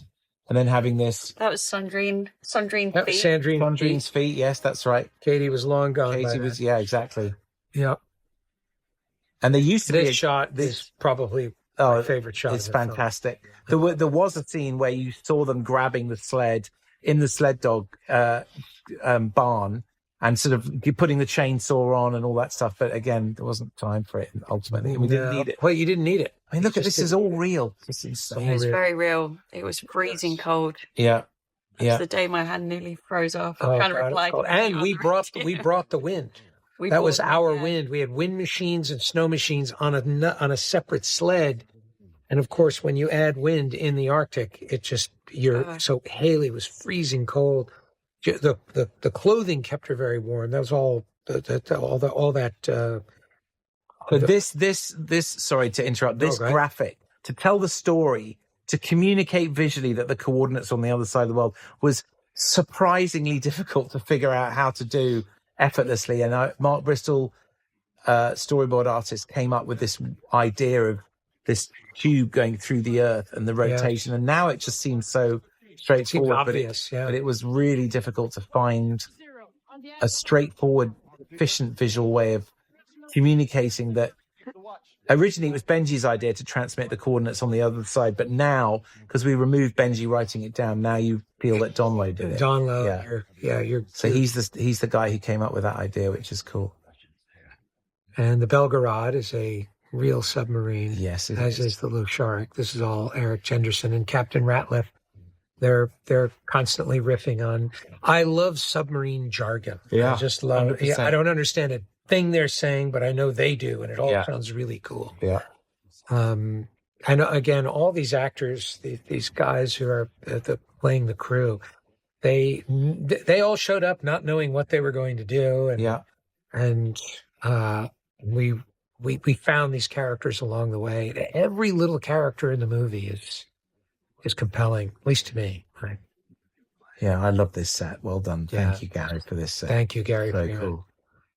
And so there'll be a shot on the deleted shots reel of Haley waking up on the sled and the most spectacular reveal of the glacier. But it was just a bit of the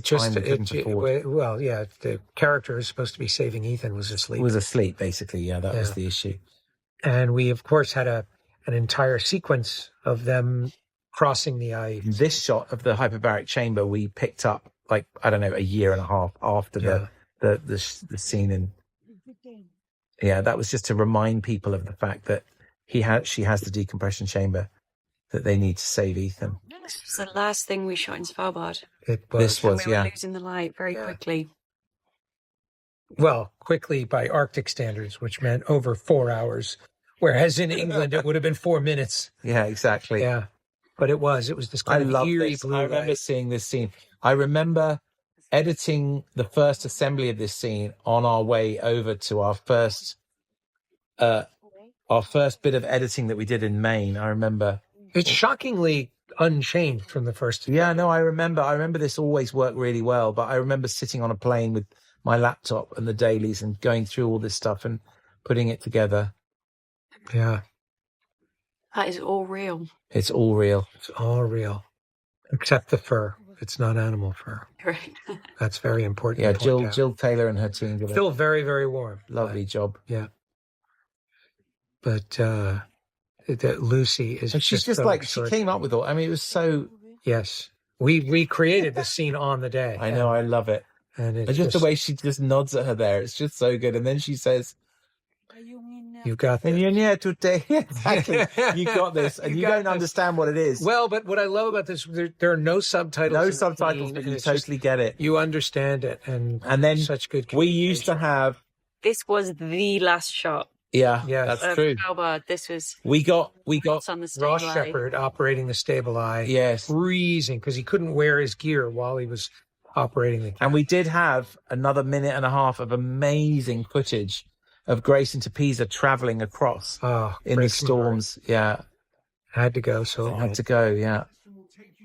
Yeah. This is another scene we edited many times. Yeah. You know, the basic structure was there, but it just kept getting tighter. It get tighter, and we kept removing. And Katie O'Brien improvising her line, "Take care of my suit." Yeah. Yeah. But what I love is that again, we talked about this in the other commentary with Tom. Ethan keeps going from team to team. Yes. There's constantly a sense of teams. And I love the treatment that the sound team did on the voice here. Yeah. Like James Mather, Chris Burden, the dialogue and music mixer, and we Mark Taylor, we have to make sure when we're talking about when we get into the submarine. Yeah, I mean this is draw people's attention to the Herculean sound from the design. sound team, and when you're sitting in a big mixing theater and you're being pummeled with low end frequencies for hours and hours, it is brutal. And we would come in and listen to reviews. So we'd watch this reel down, this kind of 20 minutes of the movie. But they would be sat in there for hours and hours, days and days, mixing this submarine sequence. And it was very, very painful for them, you know. Yeah, they do. It's your favorite IMAX transition. Look, here we go. This set as well, to get this one scene, was in 3 locations. We had it on the stage with the rest of the guys. We had it this was on the gimbal. And then we had it in the deep dive tank. That's true. For his exit. So the gimbal is the massive mechanism that can sink or raise the sets, or rotate it, and then you'll see it rotate. Hopefully, we'll have something of special features that'll show people what the gimbal looks like. Yeah, exactly. And then there they are. And then you'll see when he opens the door. So, for example, you see how they're not underwater and he is. They're actually not there. They're added as an element later. You couldn't actually submerge the set and keep it watertight. So this is still the gimbal, and then it overlaps. This is the gimbal into the tank. Yeah, that's right. So this is on the gimbal when it can rotate, right? Yes, and then after it's on an angle, when he jumps out of it, it's in the deep dive tank. Yes, you see it rotating here, and there you go. That's all. That's actually moving. And now we're in the deep dive tank. Yeah. And so this was shot first. Yeah. The rest of it was shot months later. Yes. Yeah. This is an astonishing shot by the team at ILM. I was amazed when I saw all this put together. And this is surprisingly one of the few things in the sequence that turned out the way we pre-visualized it. Yeah. Previs is sort of an animated storyboard. And what happens in a lot of these sequences, like the aerial and the submarine, you try to plan it, but then when you go to shoot the scene, physics just tells you that what you thought you were going to do is not possible. And this is one of the few things where we actually managed to pull it off. Yeah. Snipped a little frame out there. Also, to mention Ian Lowe and Dan Homewood and the special effects team. Yeah. The gimbal and all of the pumps. I mean, this was incredibly difficult to get because there are these gigantic jets of water pummeling Tom from behind the camera. So the camera is also taking a lot of punishment here. And to get a rig that could move the camera along remember, that was a hell of an engineering feat. Manual camera. You can see the camera's getting hammered by the water. And then it's incredibly stable, considering. Yeah.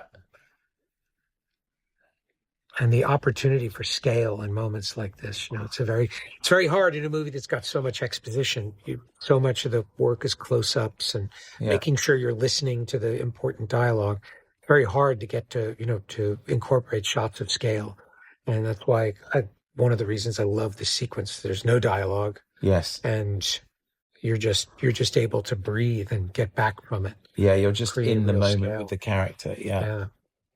And originally we used to cut away at this point to there was a moment here where Ethan used to look up, and then we would cut to Grace waking up and realizing that Tepisa had fallen off the sled during the night because she'd fallen asleep. And then she was faced with a choice of, do I go back and get Tepisa, or do I go and help Ethan? And you would see her turn the sled around and go and try and find Tepisa, and then you would cut back to Ethan and knowing his ride was not knowing coming. That Grace was not on her way. But it interrupted the flow of this and made it all feel a bit longer, and ultimately the audience said, well, we don't really need that. We just kept getting the note that there was the sled too much. Was too long. Yeah. There was no short way to do it. That was the problem. There was no to tell that story. So in these shots here, he's actually traveling across the tank, isn't he? Yes. That one? Yeah, he's going sideways. If you're going down, you have to equalize your ears the whole time, which is really hard to do, especially multiple like times. this. Yeah. And so instead of having going he would be vertically on a wire horizontally, which allows you but it's totally He just turned the camera sideways. Turns the camera sideways, and you don't even think that he's not going down. We have not mentioned our underwater camera operator, Simon Christidis. Oh, my word. Talked a lot about Chunky Richmond. Simon Christidis is doing all the underwater camera operating that you're seeing here. And he's an extraordinary camera operator from Australia. Thank you, Simon, for all of your amazing work. And so when you're seeing things that look like they're on a crane underwater, it's actually just Simon. Yeah, there's Simon. With the camera rigs that he built with his own hands. The Beast, it was called. It was a giant camera housing that called the Beast, and there was another one called the Little Cuz. The Little Cuz, yeah. Mary was constantly... The uncle, the little cuz of the Beast, yeah. Mary was... Just talk a little bit about how you managed to AD these days and schedule these days in the tank, Mary, and what it was like. Mary's going to tell you about how this is her worst nightmare, because whenever I was in the tank, she was miserable. Nightmare. It's being out of communication, because when Tom and McHugh were in the tank, McHugh came up with a sign language, so on his monitor he had a little camera, so I could still see him, and if he wanted to change the frame rate, he'd do like an F and change the frame rate or the focal length, lens size. He'd change from underwater. And Chunky and me would be watching from above, because you tell me, Chris, when you're down underwater, your sense of time is slightly warped, so you don't understand what the camera is necessarily seeing, right? In terms of the pace of a shot. Tom's sense of time is warped because he's in that mask. I had a watch, and I was actually hyper focused on time because of Tom's time in the mask.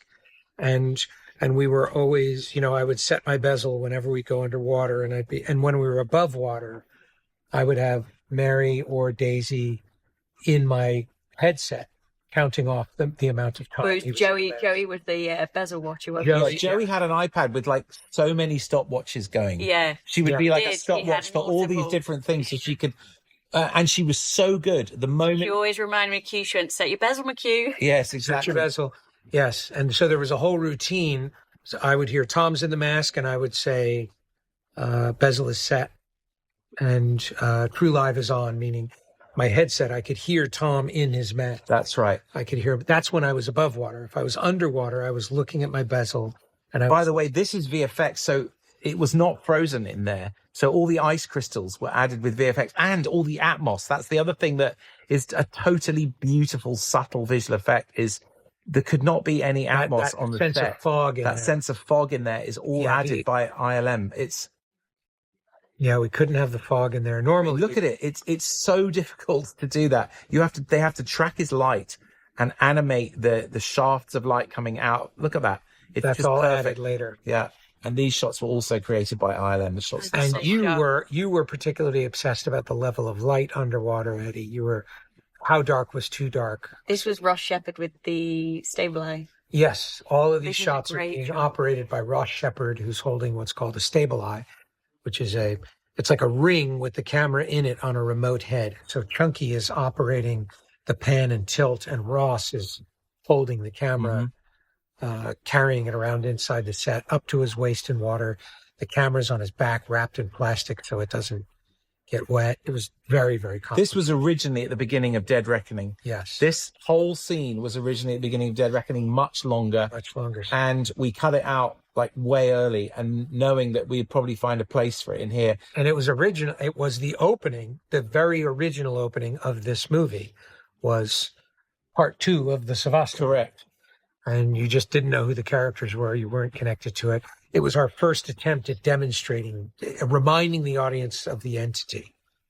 Yeah. This was actually the first thing we shot. Oh, my word. In the submarine. And the logistics of this is all to Mary. You had to take one wall out of the set. So in this case, the forward wall is out and the back wall is in. Then when you wanted to turn around, you had to go away for a week while they so looking that way was a week later. It was a week later. Yeah. It was astonishingly difficult. Really complicated. And again, this scene in the torpedo room was a lot longer, and we found very elegant ways to... You did. Well, it was a team effort, but here he saw a dead body lying on the ground before the torpedo dropped on him, and we cut that out. We just needed to get through this quicker to get to the rolling submarine. Yeah, and it was very hard because every shot was hard to get, and every shot was one of my favorite shots in the such submarine. a stunning shot. Look at that. I love that shot. It's like so hard to compose all those torpedoes and get the lighting to work in sync, and placing those torpedoes, knowing when they were going to go. Again, there was no, as much as you wanted to plan it, you couldn't. You couldn't until you got there, and it's amazing. How Mary's prediction in terms of how long things would take was extremely accurate. Without that, we'd still be there. Not that you always loved them, McHugh, in the moment. What's that? True. Not that you always loved my predictions in the moment. I never liked your predictions. Because the thing is, deep down, she's right. But that's just it. Is the 2 or 3 times I was convinced you were wrong, I learned the hard way. I look at this, and it was like the Solomon Lane shot in Fallout, except done to a stratospherically more complicated level. But that was like a little rehearsal for the shot where Solomon Lane goes underwater in the truck. All of these sets as well, you have to have walls out. Yeah, and each set, it would take like 6 weeks to change one set and put the next one in, right? Was that 2 weeks? 2 weeks. Oh, 2 weeks. Okay. But it's still like with it for the Sphere, for example, to take these walls out, you'd have to do it overnight. You can do it in the middle of a day. Exactly. 4 or 5 hours. No, I have to point something out get all the shots for editor Eddie Hamilton. Yeah. You'll notice that all of these shots, the camera is twisting slightly. The truth is, Eddie added that twist in post. That the set is rotating here. See how it's rotating. Yeah. When the camera's locked off, we added rotation in post to make you feel like the effect was that it felt like it was static no matter how much it was moving. Yeah. So Eddie actually blew the shots up and added that twist, which really enhanced it and helped. And originally, Ethan dropped the key underwater and jumped in and grabbed the key, and it made Ethan feel a little bit clumsy. And was just too long. It was just too long. It was just too long. But so we just cut away and had him get the thing. But also the meat of the scene is here. Like this, this is the torpedo. The torpedo room is where you want. Now the time it takes to arrange, I can't tell you. To arrange everything in here so that the environment feels chaotic but is actually controlled. Like the ladder falling down behind Tom there. Oh, it took forever to arrange that. Because that could really hurt him. Yeah, because and so there were zones in which Tom could safely swim while debris, which was triggered to fall, could fall. But I remember seeing these dailies and just my mind being like, I couldn't believe it, you know. And then I felt like I lost days of my life. Yes, you did. It was so hard. Stressful. Mary was very, very stressed. Yeah, this was probably the most stressed you've ever been, Mary, I think. I think so. I could imagine the aerial probably was tough. I don't think so. I think the torpedo. I've seen Mary go through. Well, we've all seen each other go through multiple emotional states of stress, and I think this was where Mary remains kind of sickeningly calm during all that. Yeah, I've never exterior. Yeah, but I think for us who really know you, there's moments where we can just see the cracks. It's just, this was so difficult. Watching it, it was so difficult. Just trying to keep eyes on Tom and is he safe and everyone's. Oh yeah, and that was terrifying. If you lost sight of Tom, everything stopped immediately. You could not assume that. And there were times where we definitely lost sight of him, and it was so agitated in there. Plus, Tom would get totally disoriented inside the set. He can't really see in that mask because of the reflection of the light. And once this thing started rotating, it took on a life of its own. It was really, really quite scary.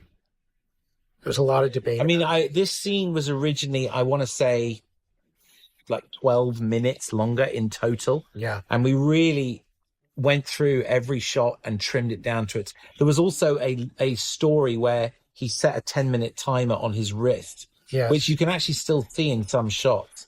So we played around with this idea of having a voice counting down how much time he had to get it to, like in Fallout, with the altitude.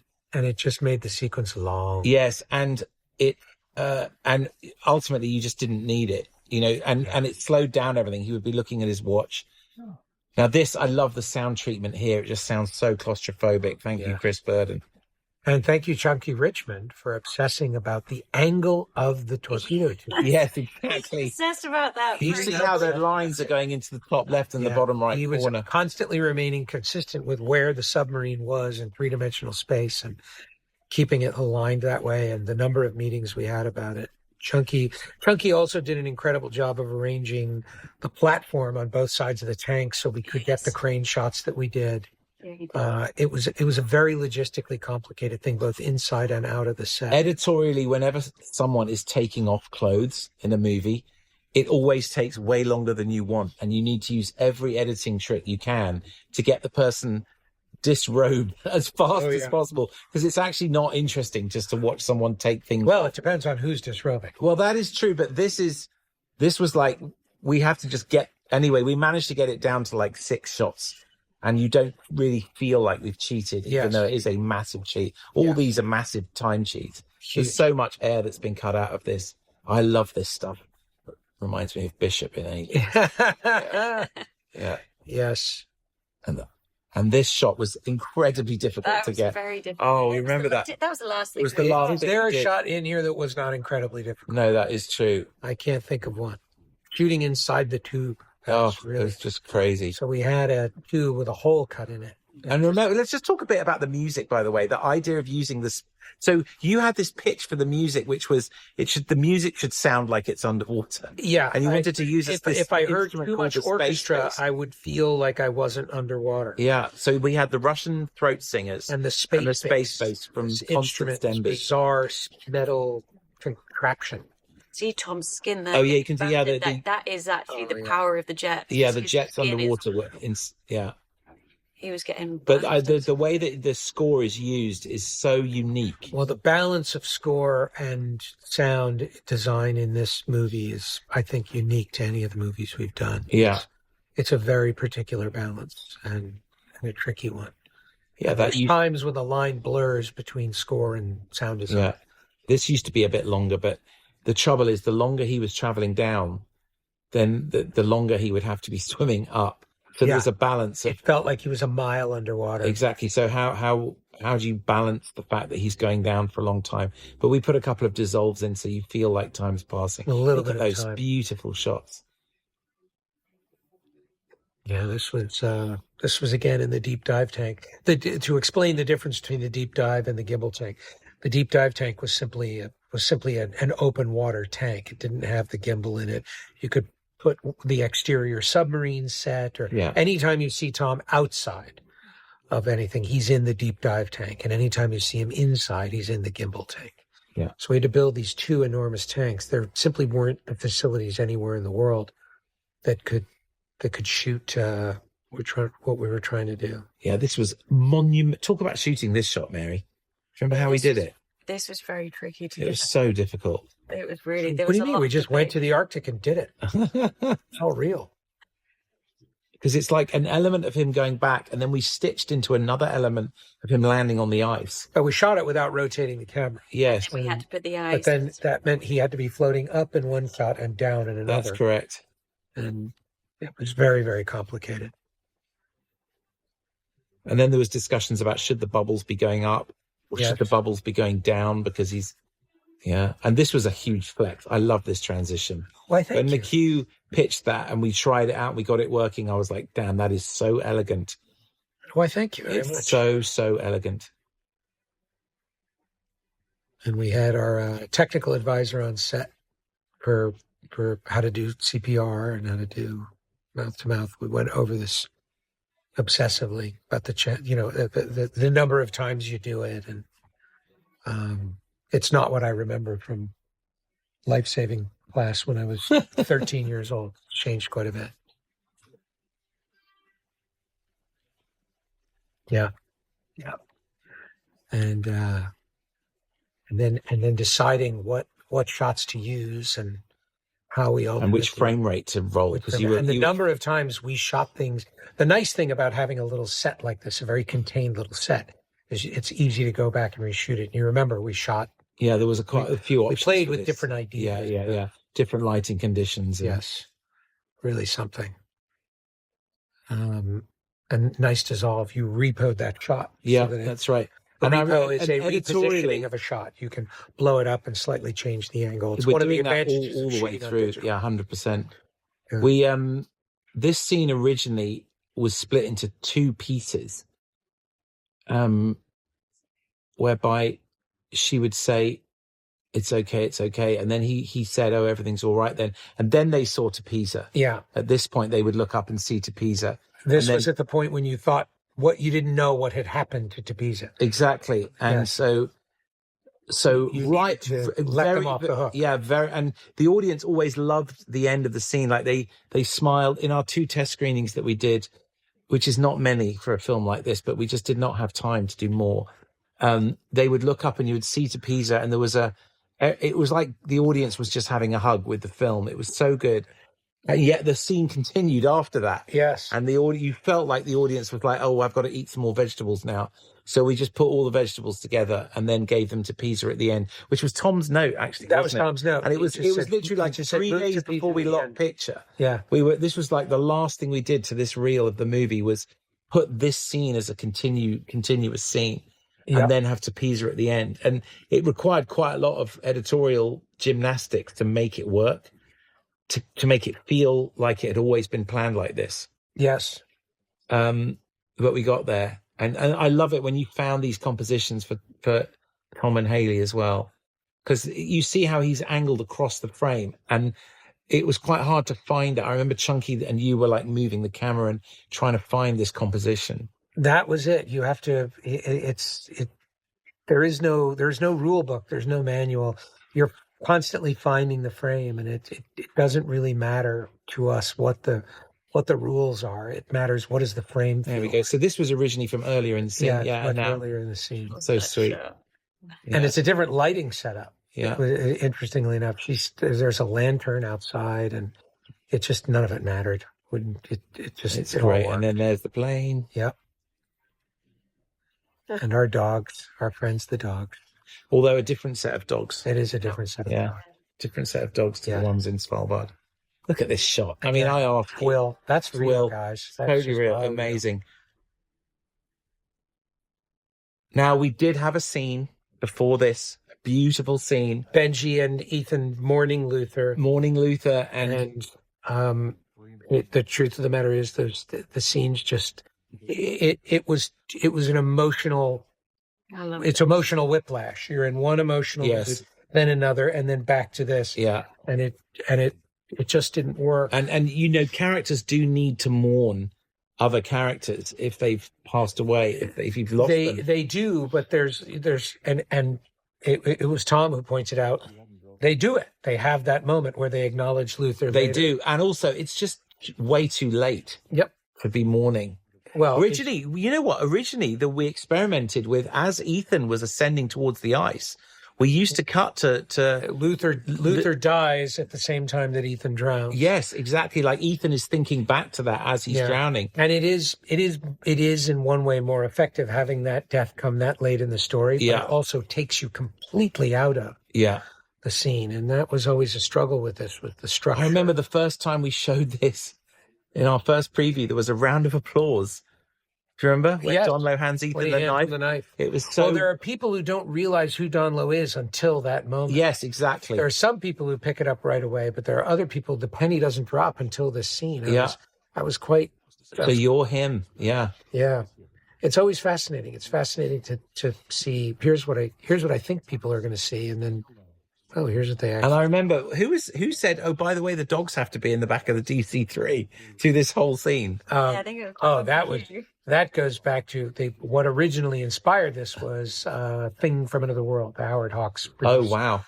Thing from Another World. Why we have the DC-3 in there and why we have sled dogs in the movie at all, as I was watching Thing from Another World and went, oh, this would be amazing. Let's have a dog sled in our movie. Yeah, yeah. And of course, then... Well, remember, originally they left Don Lowe and Pisa. Don Lowe and Pisa left on the sled. They said, we'll be fine. And they could survive. Pisa can live on the ice indefinitely. And when we realized that they were going to go with them in the third act of the movie, we thought, well, you can't just leave the dogs on the ice cap. And that... So basically, all of Tom's coverage meant that we had to add the dogs in the background. And of course, having that many dogs on a film set, you think about the noise and the smell. Oh my So God. in the end, we shot an element of the dogs and added them afterwards. Yes. And again, another of Mary's. Yeah. How many days was this? This was a complex scene to shoot. I think it's 4 days in total. 4 days. For the DC3. Right. For all of the DC3 work. Yeah. Yeah. Now, another technically nerdy thing. The DC3 is a pretty confined set, and you would normally be shooting wide lenses. There. Yes, setting up Palms Flask. Yeah. Which was totally Palm's idea. Yeah. But normally this would be, you wouldn't shoot on long lenses in a set like this. But it allowed us to shoot longer lenses, which are much, the compositions are much more beautiful and gauzy, kind of dreamy quality to them. There's the moment where they acknowledge Luther. Yeah. And the music, this was the very last music cue to be approved. Yes. Just that little warmth on the strings cue that tells you about Luther. Yeah. And that is the marriage between music and sound in this movie is very, very particular. We kind of obsess about that sort of thing. Our little cutaways. Yeah. This kind of thing, that I remember the 100 milliseconds lands as well. When the audience hears that, they're like, what? What? Yeah, and then we set up the fact that Benji is going to do it. Yes. But there's something in the editing here that we did. It's kind of cheeky. Is Tom is looking at Haley throughout the scene. You keep having these cutaways that seem, that might seem random. They're actually very, very particular in that Ethan already knows where the scene is going. And the second time you watch the scene, you understand what those cutaways mean. Everything is very deliberate, very motivated, very particular. All of these compositions were tricky to work out. The blocking on the plane. These kinds of sequences are incredibly difficult because you are trying to leave enough air for dramatic weight in just the right amount to make the scene, to make each nuance land for the audience. But if any moment goes on too long, people start checking out of the scene. You are kind of spinning all these plates all the time in order to make sure that the audience is constantly being gently drawn through the scene, but also giving them time for everything that they need to understand to land clearly. And to make it emotional. Yes. Funny little benefit of this scene, the lighting on Palm coming through that window and the cut on her cheek. Yeah. She looks like she did in Dead Reckoning. Yes. It's when she had the little teardrop on her cheek and the white makeup. It's a really interesting little unintentional flashback to where her character began. Haley's performance. Oh, it's so difficult, this kind of stuff. Yeah. You're asking actors to just emote on cue. I know. She and Tom and Simon. I remember when we were shooting the close-ups of Tom's eyes in the coffin. Yes. He would be like, "Okay, do we want a tear now? No problem." And he would squeeze out a tear. It was incredible. Like within 12 seconds, a tear would just appear in his eye. Yeah. With no tear stick. It would be, I was just astonishing. Yeah, he was great. He's like, okay, now and this timing originally was not in there. We had taken it out and then we reshot her introduction and then the timing came back in as a callback. When you took it out, it was no longer. Now this was shot, I remember, on like December the 20th on 2022, just before Christmas, wasn't it? The last thing we did. And it was also shot before Don Lo into Pisa. Oh yeah, Don Lo into Pisa's truck was not actually there. That truck is added digitally. Yeah, everything with Don Lo into Pisa is shot. Otherwise, originally Don Lo into Pisa would have been in the vehicle with the team. They're in the back lot right there. In fact, you could see English trees in the reflection. Yeah, exactly. On the windshield. Yeah, total cheat. Yeah, but we wanted them in the third act, so we added this little truck. But I remember. Yeah, it was really like everyone was exhausted. We'd been in South Africa for weeks and weeks. Everyone was keen to get home for Christmas. Yeah. That's always the way. Too. And this was never originally the team got out of their hole Jeep. in the wall was added later. Yeah. And so this is a stage. They drive They're quite literally driving into the soundstage. Yeah. From the outside. And this is all a set inside. Yeah, it's all a big set. The set, it was repurposed to be it's where the gunfight happened. The confrontation set from later, yeah. Yeah. But this kind of composition, the backlight there, the way that you're introducing the entire team in a single shot, this is really, really hard stuff. It looks super easy, but look how all the actors are moving and how McHugh's directing the compositions. But interestingly, we had shot this in Africa without Don Lowe and Pisa. Yeah, which you'll see probably on which was a rehearsal for adding Don Lowe and Pisa. Yes, exactly. So it actually... But again, this was like a year and a half later, 2 years later, maybe. All of these things with the split flap display. So the map was interesting. We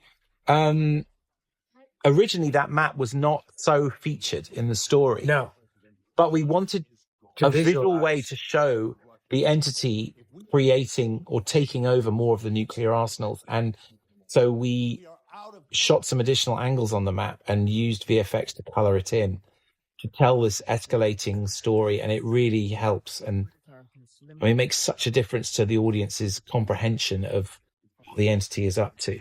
I was really worried whether we'd anthropomorphized the entity enough. I think we have just enough. You were very good at pushing for that, and it is in there just enough. It is in there just enough. Something interesting here in this scene, if you want to talk about, if you look at the wide shots of the scene, the light has absolutely no logical application whatsoever, and it didn't matter. What mattered was that it was dramatic. And we spent a long time tinkering with the light, trying to get this effect, but making it look like it was coming from those practicals in the room. Yeah. This is definitely like SweatCon 4, isn't it, here? There's definitely a sweat condition. Yeah, so Mary is constantly looking and Mary is amazing at maintaining the continuity of sweat across the scene, like in the Sebastopol scene, or where you see people getting sweatier throughout. None of that is random. There's actually a design to that, and you'll shoot the scene up to a certain line and stop and add more sweat, and shoot up to another line and add more sweat. And we call that sweat condition or SweatCon. Yeah. SweatCon. And more disheveled costume. Yeah, more disheveled costumes, kind of lived in and all that. All that is detail that is Rebecca Sheridan, our continuity, and Mary are constantly on top of that, so that Mary is looking at so many things so that I don't have to. Yeah. And I can just focus on. Now, originally this scene used to be, so there was a great subplot, which we cut out of the film. Yes. With the vice president. The vice president, where Sidney walked into the president's office, and there was a little TV, and he was going to talk to the vice president, and they were going to discuss a coup. Where the vice president... they weren't discussing a coup. It was the vice president was terrified of the responsibility should anything happen to the president. Exactly. And you see General Sidney realizing if something happens to the president, yes, this guy, yes, will be, and the vice president was saying to General Sidney, I want you to make the decision for me. Exactly. And it was all enhancing the fact that Sidney would betray the president. Correct. The fear that Sidney would betray the president. But you shot that whole scene. We never shot the side with the vice president. No. But you shot that scene. But the benefit of that was that we got the moment where he leaves the office and says, hand me your and we put it on that other scene. Yeah, and now you feel that's literally Chekhov's gun. Yep. The gun is going to go off at some point. It's a tricky shot. This is a zoom out. A zoom and a dolly. And a crane. Yeah. Okay. This is Middleton Mine in Derbyshire. Middleton Mine in Derbyshire, North England. Yeah. So you can see here how they're actually in a freezing cold mine, and they have... When you can see their breath, they're on the actual location. And when you can't, we're on the set. Yeah. And it's the only way you can differentiate one from the other. It's very good production design. Gary Freeman really did an extraordinary job. And if we had shot all of this at Middleton Mine, we would probably still be there. It's very, very complicated stuff to shoot. So you went to the location and you shot all the things you absolutely needed to get at the wide shots of the gun battle, wide shots, car chase you shot deep there, backgrounds and things like that. Yeah. And then, so this, for example, this is actually in Middleton Mine. You can see all this is real. And then there will be a certain point at which you will, that's at Middleton Mine. So the server room corridor is added digitally with the flickering light. And actually the flickering light is there in the other shots, so your eye is drawn. So your eye goes to the server room. That's why that light is flickering. Yeah. Everything is done to direct your eye. What a director does more than directing, or as well as directing the actors and camera, et cetera, et cetera. You're directing the audience. You're directing the audience's eye. And you're doing that through music. Now we're on the set. Now we're at Middleton Mine. And obviously that's Middleton Mine. Now, what some of you may not realize is that enormous nuclear weapon that we see here, that's actually 5 of Luther's bombs on their side. And I don't know if many audience pick up on the fact that it's the same bomb that Luther had to disarm, but they're all stacked up and there are obviously 5 of them. So it's going to be much harder to disarm it. And Luther died disarming that bomb. Yes. So someone is going to die disarming this bomb. And another benefit of having the Luther death scene later in the movie is it was that much, you saw the bomb being disarmed that much closer to this. So, yeah, it was a trade-off, but it just didn't work. It didn't work. And interestingly enough, here's your villain who disappears from the movie for the entire middle 2/3 of the movie. Yeah. But there are other villains. There's all the acolytes and there's the entity. It's very, very unusual structure and one that we wrestled with for a really long time. You can also see this is all done on a stage. This was back on the set. Yeah, and you augmented this with additional lines of dialogue. I remember later. Well, you always know it's scenes like this. Always get rewritten. The rules constantly change. And so having it in an... Also, yes, because you wanted him to refer to Luther. Yes. In the scene, and originally he didn't. So we came back and we shot that additional line where he says, I'm not sure Luther would agree. I'm not sure Luther would agree. It's scenes like this. You know you're going to be changing them, so it's best to shoot them in an environment you can easily recreate. Yeah. This is a great line. Shay delivers it very, Hands very where well. I can see him, dickhead. Yeah. I love it. And obviously we had to cast John Romain there. This is the actual biplane pilot. Yeah. So We had to cast him in the movie. He gets to play a henchman who sets off a bomb. And I remember that close up of his thumb. Yes. How many days did we have that scheduled, Mary? Oh, it was on there. It was on there for weeks, and he was sitting there in his trailer waiting to do the shot of his thumb coming off the switch, and it kept getting later and later and later until eventually it kept getting punted. Yes. Oh my god! Keep getting punted. Yeah. I think I kept checking with you. This shot is in the mine, and then this shot is in the set. Yeah. But yeah, there he is, John Romain, one of the best biplane pilots in the world on the planet, playing Gabriel's henchman. Now I love this little moment here where he's like, "I know you, Yes. Yeah. You get that little acknowledgement. Just enough. Don't make a meal. Yeah, exactly. Just acknowledge. And then these were shot later. The idea of Gabriel looking up and seeing that his guys are taking out the agents there. These were shot quite late on to add an extra level of stakes to this scene, so you knew that something was coming. Yeah, we shifted the timing of that around. Yeah, so you're kind of like leaning in, going, "Uh-oh." And again, the spinning plates of cutting to that without losing the momentum of the scene. Oh, it's so difficult. It's just a hair's breadth. It's very, very, very. Yeah, when you've got this many characters in a scene and you're trying to spin all these plates, it's always a challenge. Yeah, you don't want to forget anybody, leave anybody behind. Keeping track of all these. And only using wide shots incredibly sparingly because there's no emotion in them at all. No. They're pure information. There's no pressure. Yeah.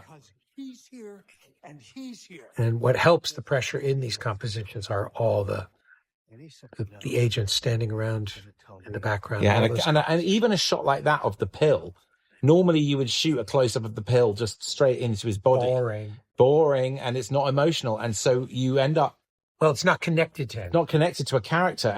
But to do a low angle on the pill like that with Gabriel behind, that's really difficult. That's like an hour of setup and getting the light right and the oh my word. And you have a whole splinter unit doing that while you're shooting something else with main unit. Because it's so time consuming. Just those close-ups on the And pill. it's an extreme Dutch angle. It is.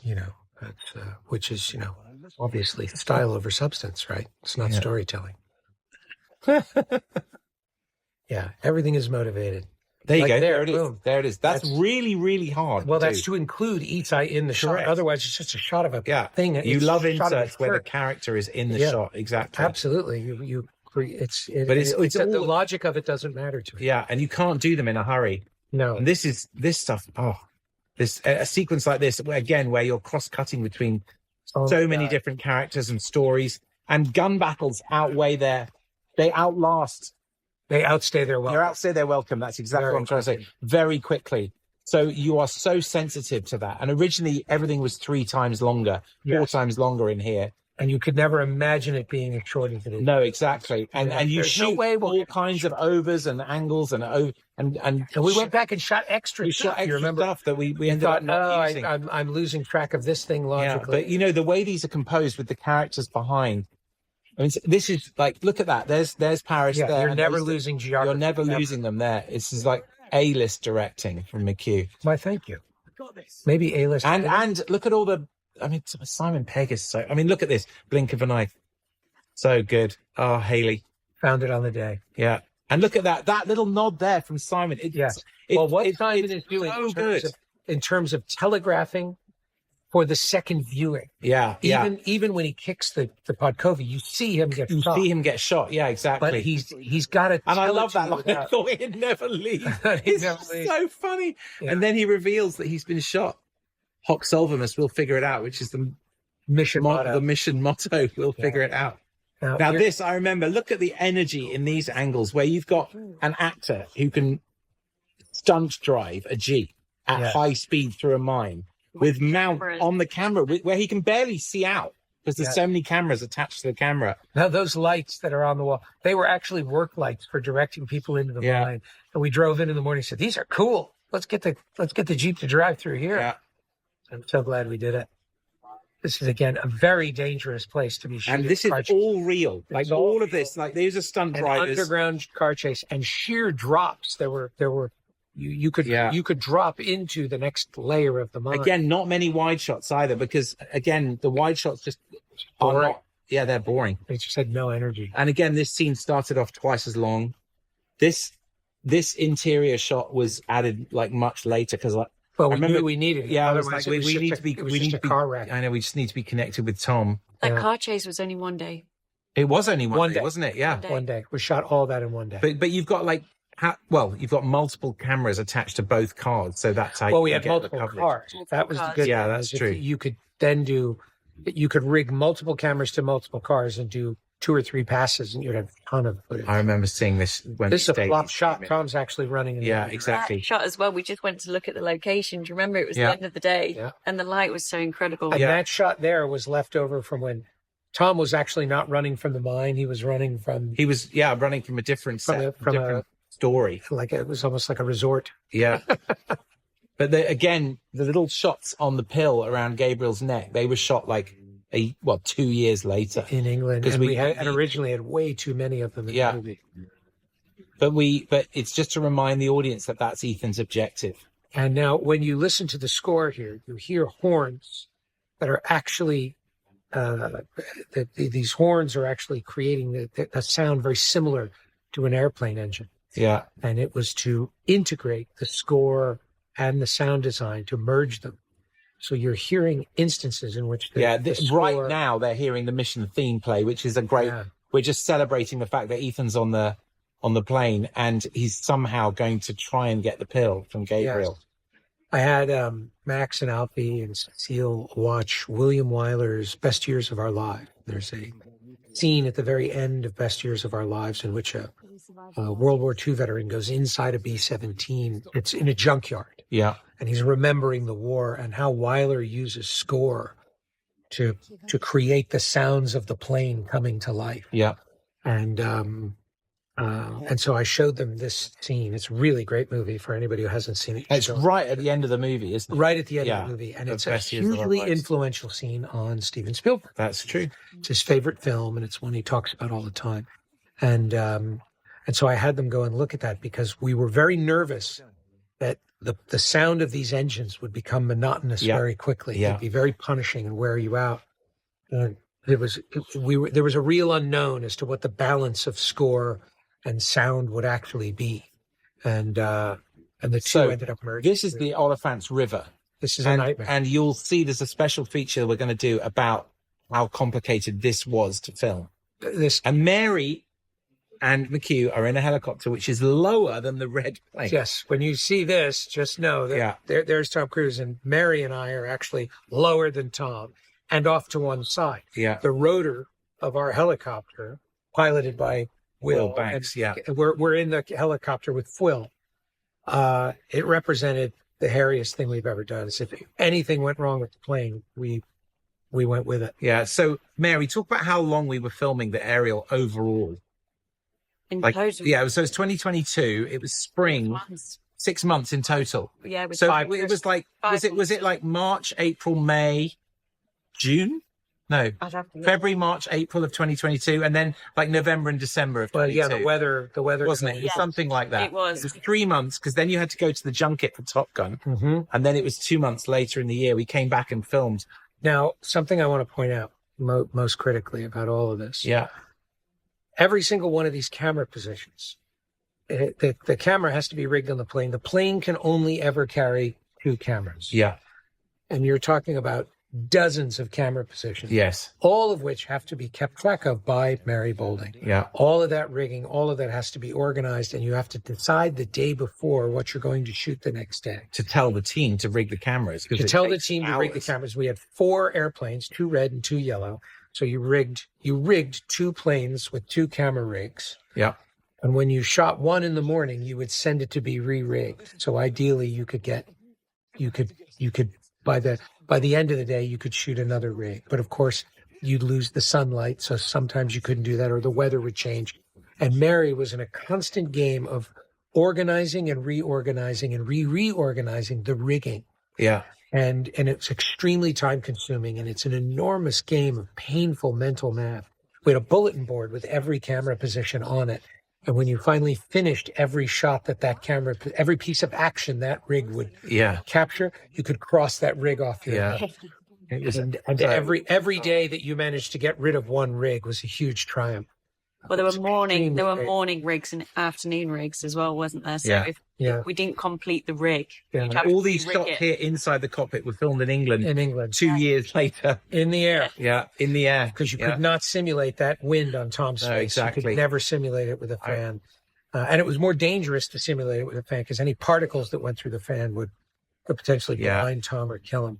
And it's also important to note that a lot of the time that we're talking about in terms of shooting this sequence is time that was involved in figuring out how to rig the cameras, and because it was all you didn't even know if you could fly the plane. No, until and the rigs were, while we were shooting this sequence, the rigs were actually being refined. They were getting smaller. Yeah, and you had to test every single rig. So there was also in those months. You're talking about weather. A lot of days were lost to extreme weather. It's not that we were shooting for all that time. Yeah. It's that a lot of that time was R&D, research and development, and other times it's just weather, battling the weather. It was just an onslaught. So that's why I was saying, I know the submarine was hard, but I think there's a lot of things we don't remember in terms of how hard the aerial was. Also, you have to remember, talk about the forward operating bases, Mary. So we would fly out to the forward operating bases, and we had to move all of our equipment out there. Actually, by the end, we'd worked out a system where we would re-rig at forward operating bases. Yeah. So what a forward operating base was, for everybody to understand, we had a main airstrip that we built where all of our helicopters and all of our planes would start. And then the forward operating base, or the FOB, F-O-B, would be closer to the location where we actually wanted to shoot. And it meant the planes could get there faster, and they would be able to carry and they less could refuel there. They could refuel, land and refuel, and you wanted the planes to carry less fuel because they became more maneuverable. Yes. And the problem was, if you started from the main airbase, it was 20 minutes out to the location, 20 minutes back. They were carrying lots of fuel. It was just more efficient to build a forward operating base, and all of that was extremely complex. And again, all of that was managed by Mary Boulding. Yeah. And we had multiple FOBs. So we depending did. on where we were filming, we had multiple FOBs. Look at Tom here. This is just so funny. Great. There's a moment of absolute comedy. Yeah. He's in the middle of all this drama. It's so cool. Yeah. Again, look at this shot 2 years later, all the interiors. Remember that? Yes. And we actually, when we would have shot them, we weren't yet able to rig those cameras. That's true. And it was only after we shot all this that we realized we could rig inside. We were originally going to shoot it. Because there's 2 cameras by his feet there. You've got two sides of the line. And yes, and the idea was we were going to shoot it on a buck. A buck is a but look at that. See how the sun moves through the sky in these shots. Yeah. You cannot get that on a buck. It's impossible. You can only get it by shooting for real. And a buck is basically a top-down version, just the cockpit of the plane on a rig that tilts and pitches, and you could never make it look. Talk about the waterfalls, Mary. This was in Margate. There are waterfalls that pour into the sea, and 2 of them are there at Margate. Yeah, that's right. And that was shot pretty much in like 2 hours, one morning. You had to shoot it when the sun was low. It was like everyone. We all got there at like 5:30 in the morning and shot between 6 and 8 got a.m. to the forward operating base. Yeah. Oh my word. That was the last thing we did in the air. last thing we did. Yeah. And it was a unicorn weather day. We called them unicorn weather days when we got perfect weather. Perfect weather. The weather you wanted. And it was like we'd been waiting for a while. Yeah. Yes. And the reason we had to shoot it in 2 hours is because it was the last day that we could shoot anything. Yes. Oh my word. We need to work fast. And the water is infested with sharks. And I mean infested. When we flew over it on our way out, we were in Tom's helicopter and we looked down and it was just great whites, hammerheads. They were all man-eaters. It was unbelievable. Wow.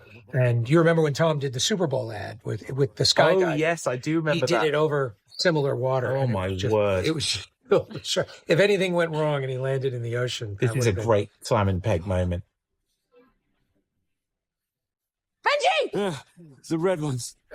Oh, it's so good. And there are no not great. So the idea of also we any third act scene in a mission movie or in any big action movie, you're constantly juggling the scenes around to find the best combination of emotions and action and drama and pace.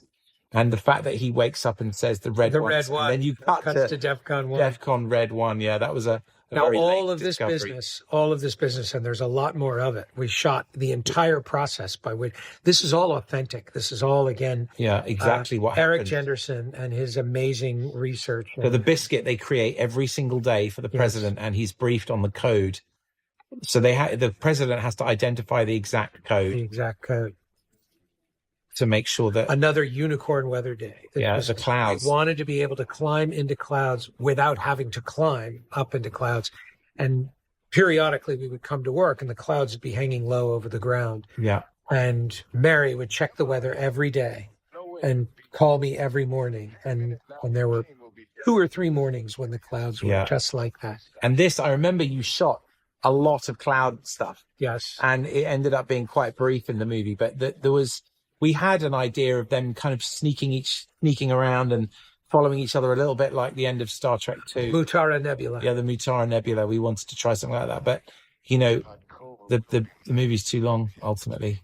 Yes. Everything, it's the pain of this is you have shots that are absolutely spectacular. You'll see some in the deleted shots reel. Yeah, there's some amazing shots. And there's just no place for them in the movie. And no matter how bad you want to show off, you can't. Yeah. You just can't do it. You got to cut them.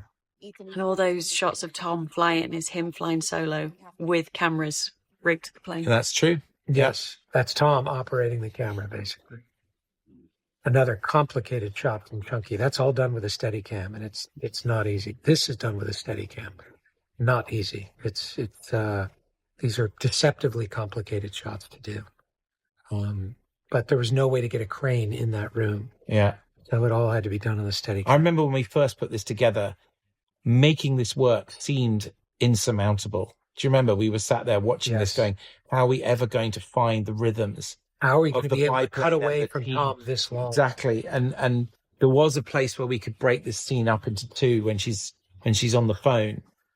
Yes. And we tried it but in the end we decided the scene with Tom where he defeats Gabriel, we couldn't intercut that. We had to leave that as a 7-minute chunk of story. Yes. So everything else had to happen before that, No, it was a nightmare. It was very difficult this week.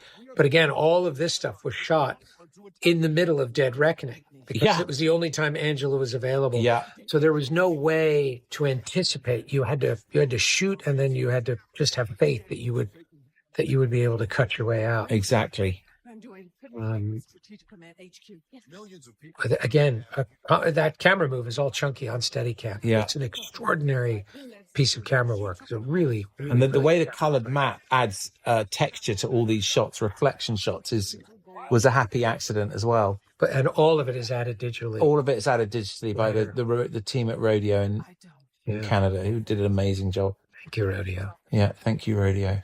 Again, that's Chunky telling the story there. He's doing a really good job. And then the Acolyte. Yes. So here's our Acolyte here. This is all stuff that we shot and figured out, well, we'll make this make sense eventually. Yeah, and then right, quite towards the end, we then added the Acolytes into the mission brief to set them up. Yeah.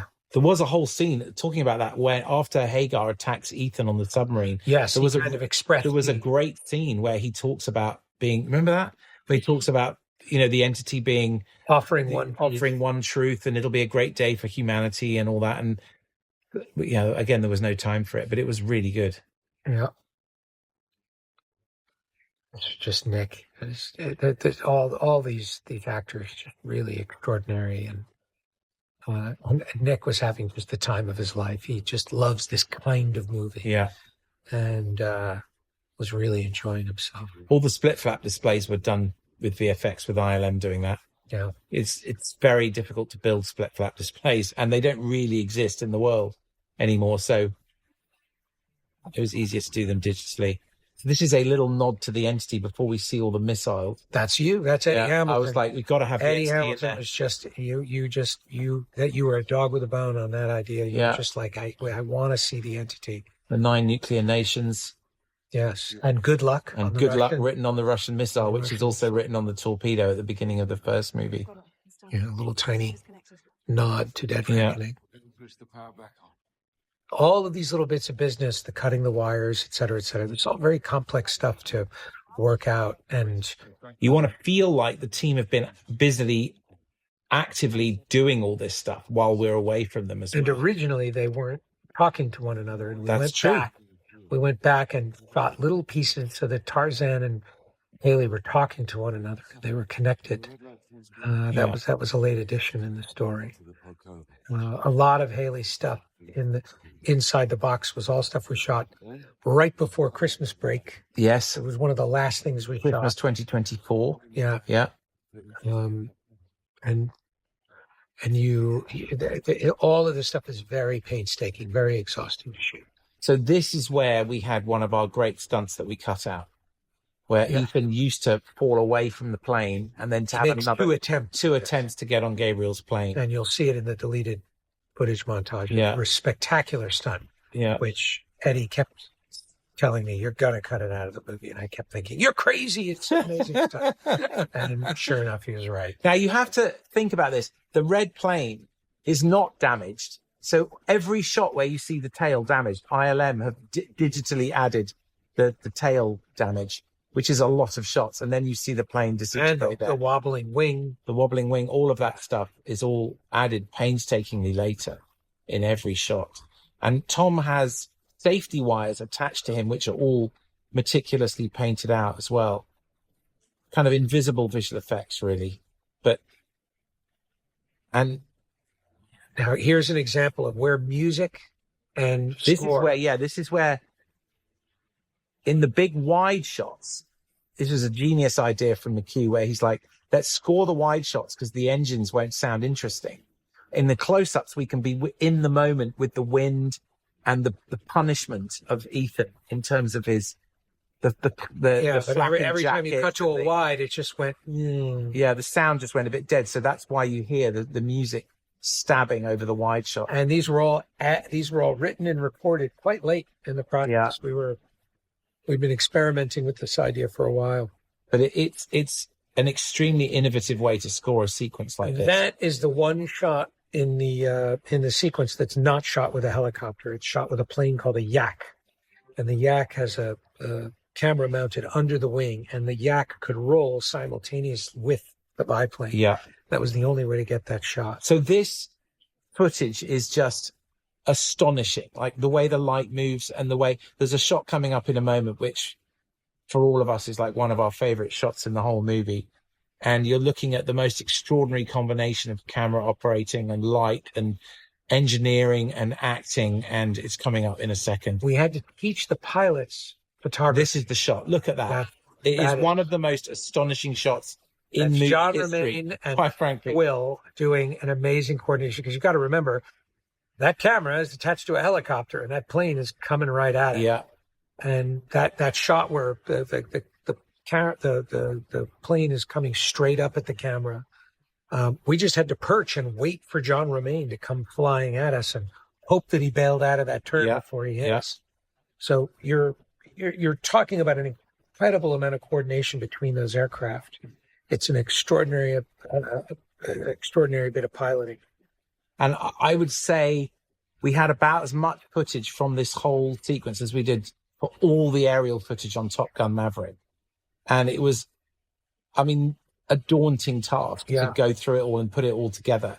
But like everything, you just start slowly and, you know, put one foot in front of the other, and then suddenly you're halfway through. Go on. Now, each one of these shots with Tom hanging there. Yes. Chunky had to guess where Tom would be when the plane went upside down, and he was right every time. Yeah. And what I was saying earlier is the pilots had to learn photography so that they knew where to position the sun. Yeah, that was it. It was the sun. It's like understanding where the sun is. Understanding light. Look at you see there. You see the sun over it. Yeah, there's no way to have the cinematographer up there in the cockpit with the pilot.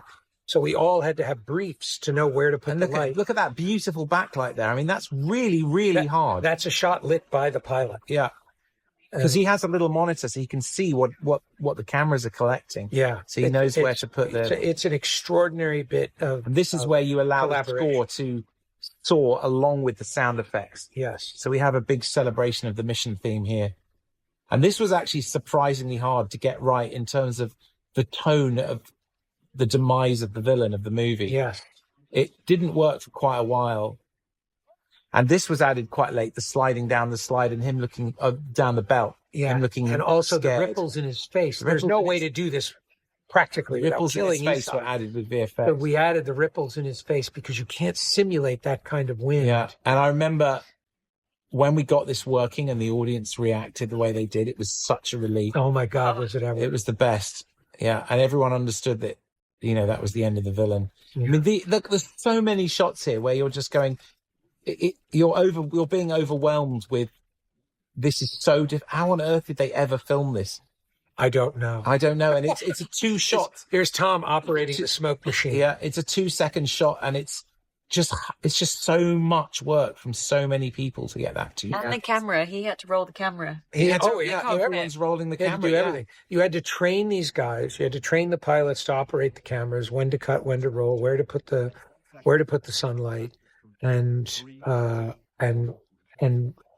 it was so enormously complex, and they did such an amazing job because they also have to safely fly the plane. I know, and it's like it's just you get inured to it when you're there day after day after day. But the kind of miracles, something we haven't talked about. Sorry to interrupt. Yeah, something we haven't talked about is the physical exhaustion of Tom on the wing. Oh my word!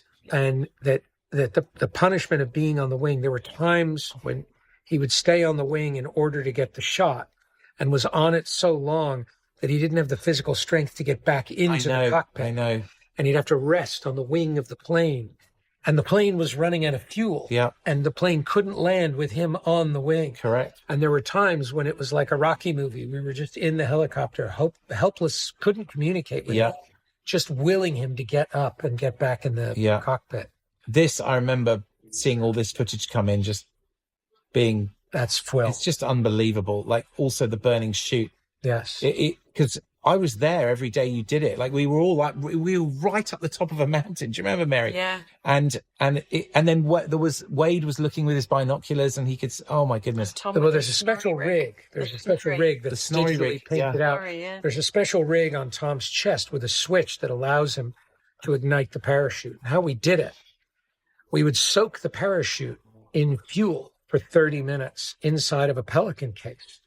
And Tom would get in the helicopter and fly to altitude, and they would attach the parachute to him at the last minute.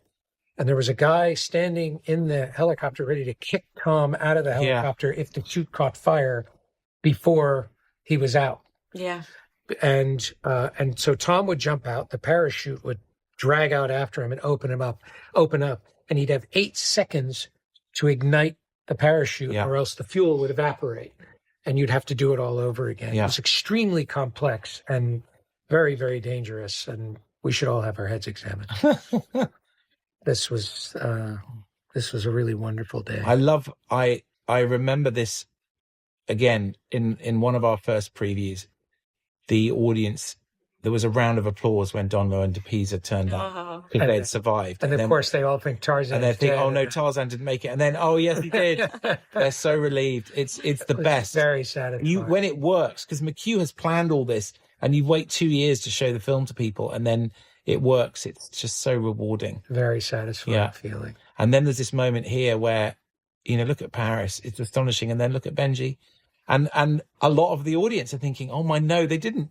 Did McHugh kill Benji and Luther? I love torturing the audience. It's like, and these beautiful shots here that NPC did of the lights. And the score, this cue. Yes, this cue. It's so beautiful. It's so well done. And the first time I heard it, I was so moved. Max and Alfie did such an extraordinary job. I love Holt's line here. Yeah. Oh, it's so good. And the old analog phone ringing. The analog phone. I love it.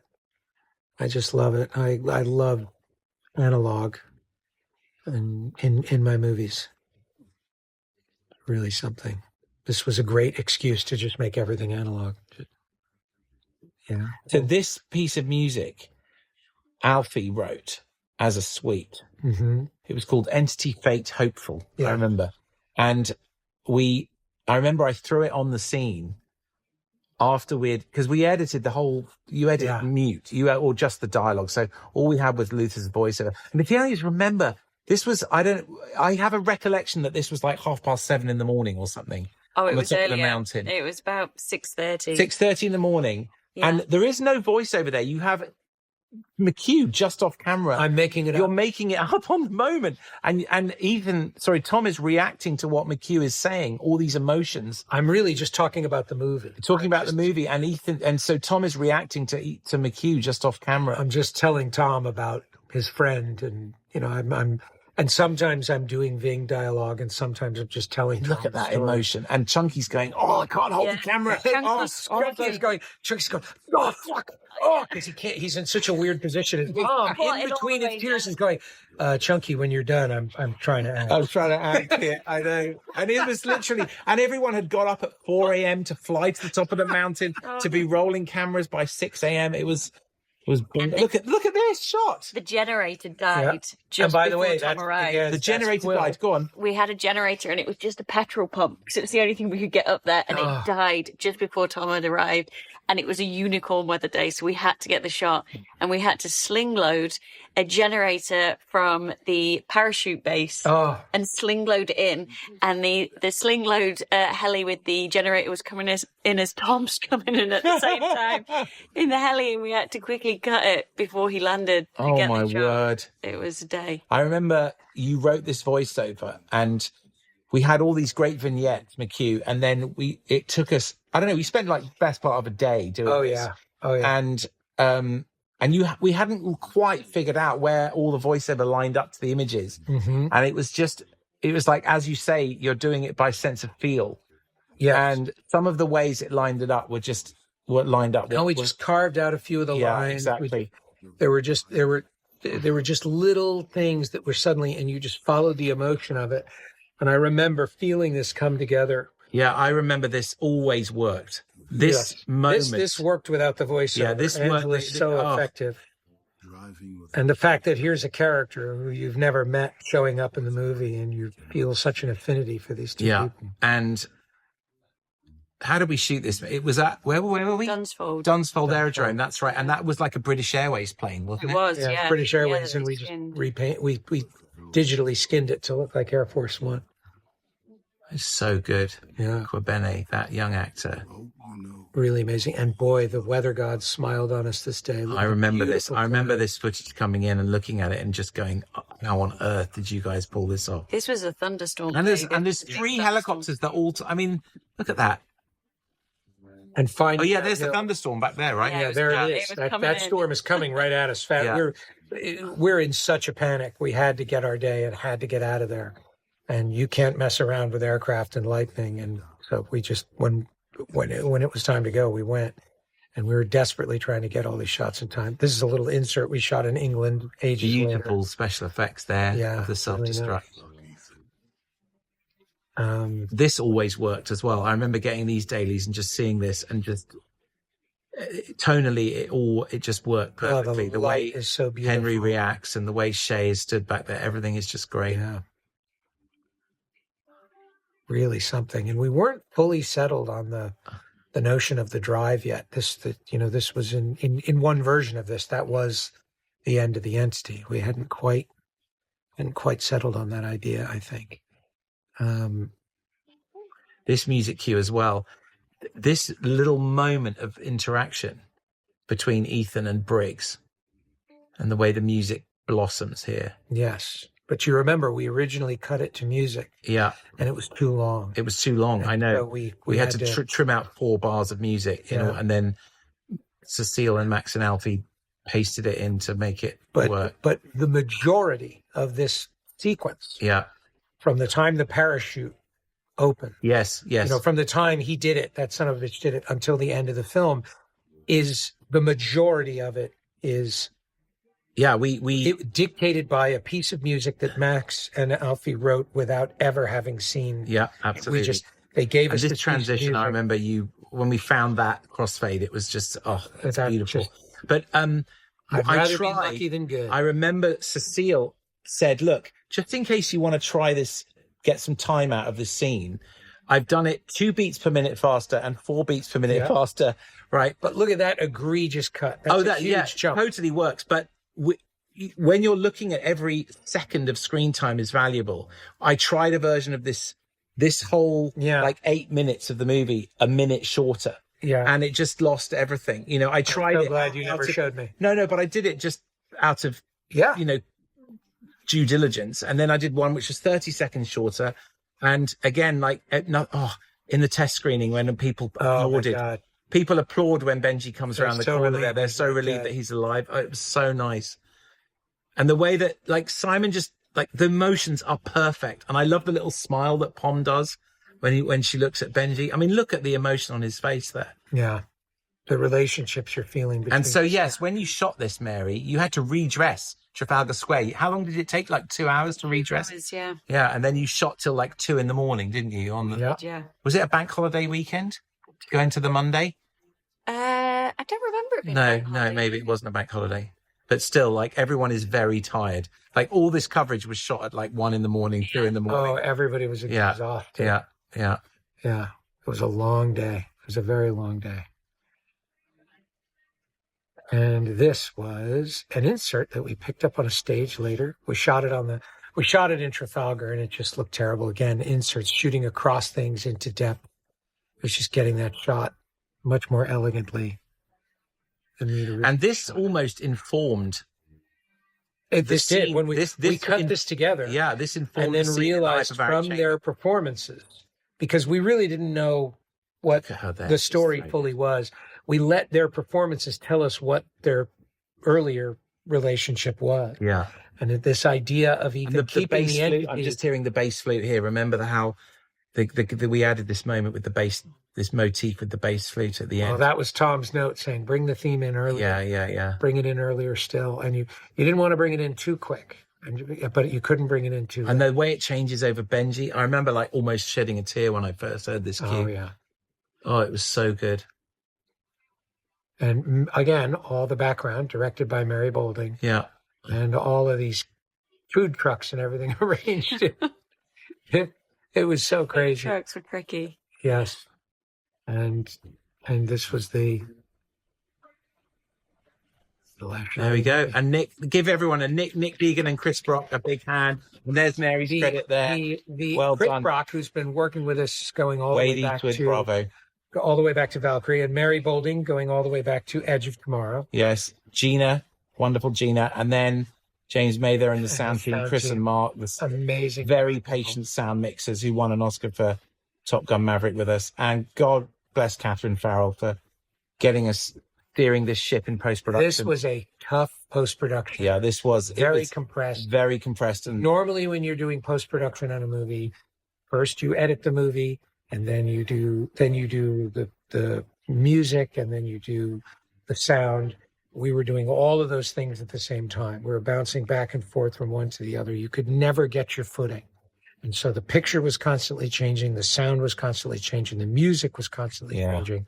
And Catherine Farrell was the person keeping, and the visual effects, which there are thousands. I've never spent as much time not in music reviews. Yeah. Because I was always busy editing bits of the movie while you were in with Cecile and Max and Alfie.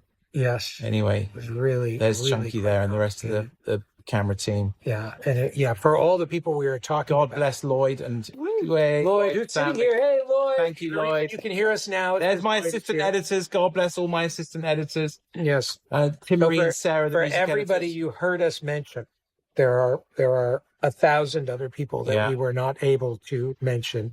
Every single one of these people did such an extraordinary job. Cass Capisario, Tom's sister Cass, is absolutely amazing. Martin Smith, our gaffer, that holds everything together. And what these people have been through, from a great many of these people made the journey all the way through Dead Reckoning to Final Reckoning. You're talking about from the desert in Abu Dhabi. Oh my word, yes. To Rome and Venice during the global pandemic, to the Arctic, to the African jungle, to the skies over Africa, to the deep dive tank, to Belgium and the wave tank. That the places they have been, and the gimbal, the gimbal, and to the aircraft carrier, You're talking about such an extraordinary Costume journey. Team, Claire, Charlotte, everybody there, amazing team. Thank you, Jill. Jill Taylor, and by the way, Jill Taylor, Amy and Jen. When you want to talk about hair and makeup on this movie, and everything that they were contending with, and how complex all of that was. It sounds you can't imagine how complicated. Yeah, these are the people who live in the shadows. Yes. They don't die. They just live. Hopefully they don't. Exactly. And for those they never meet. Exactly. These are all the people who make us look good, and when I tell you they're the best in the world, I really do mean it. This is the kind of movie that you will rarely ever see, and I can't imagine how many movies like this you will see again. This is the crew that made it all possible. I love it. Biplane pilots, John, Lee, Steve, John, and Tom Cruise at the end. I had to make sure that. Yeah. I just saw the polar bear guard. Yeah. How many films have the polar bear guards? Polar bear guards. Yeah, we didn't even talk about the polar bears. Okay, God bless ILM. God bless Jeff Sutherland and his team. Yes, very important to note that while all of the action is practical, there are constantly cameras you have to paint out. And, wires, safety wires that you have to paint out, and junk on the ground in the background that you have to paint out. Yeah, that's all the work of ILM. Sometimes crew, and sometimes crew, or things you have to add, like the tattered tail on the back of the biplane. Exactly, that has to be entered into, or all of the underwater elements that have to be hand tracked into the story. Yeah. Because you can't put tracking, there are no tracking marks underwater. Yeah. It's all extremely, extremely complicated stuff, and it's all the work of those guys. The bubbles that you have to add, the debris that you have a lot was below. A lot of the submarine stuff was below that, below effects. But all of the VFX vendors around the world who helped us. Yeah, a lot came of people through, and like Rise came in to help us at the end on a lot of the nuclear missiles and territory. Yes, all did all the graphics. Thank you guys. Incredible amount of work. Cheap Shot, who saved our bacon many times. Yeah, exactly. And I love the names of all these companies. Yeah. Cheap Shot being one of my favorite. Yeah. Thanks to everybody. Yeah. So thank you to my assistant editing team. I'm sure. And thank you to my wife, Charlotte, my daughters, Iona and Boo, who might be listening to this sometime in the future. You know, If they've gotten this far, they've gotten they this far. deserve to be thanked. Exactly. Yes. Thanks to all of our families. Yeah, and, exactly. Tireless support. Mary's husband, Dave, my wife, Heather, my 2 kids. And should we talk about our special guest today, Mary? Our special guest? The future. I'd say the future Marsden, baby Boulding. The future baby. How far along are you? I'm 5 months. 5 Mary months. is Congratulations, 5 months. Mary. Congratulations, Mary. Well done. 5 months pregnant. One more mission, baby. Yeah. One more mission, Yes. baby boy. Yeah. So amazing. And And to my husband, who started as my boyfriend and then became my fiance. my God, that's right. And- you got and married. Been married 3 Dead years reckoning. in You've September. been married 3 years. And Yeah. having a baby. And having a baby. And now you have a Congratulations. And, That's wonderful. And what a perfect way to wrap this whole Yeah. thing up. Yeah. Yeah. It's with Baby Marsden. And do we know the flavor of Baby Marsden? His boy. It's a boy. Well done. So Congratulations. Thank you, everyone, for listening to us witter on through the movie. It's great to imagine you all out there, movie fans, listening to us. And we're glad to, it's a pleasure to talk to you all. Thank you. Thank you. Thank you.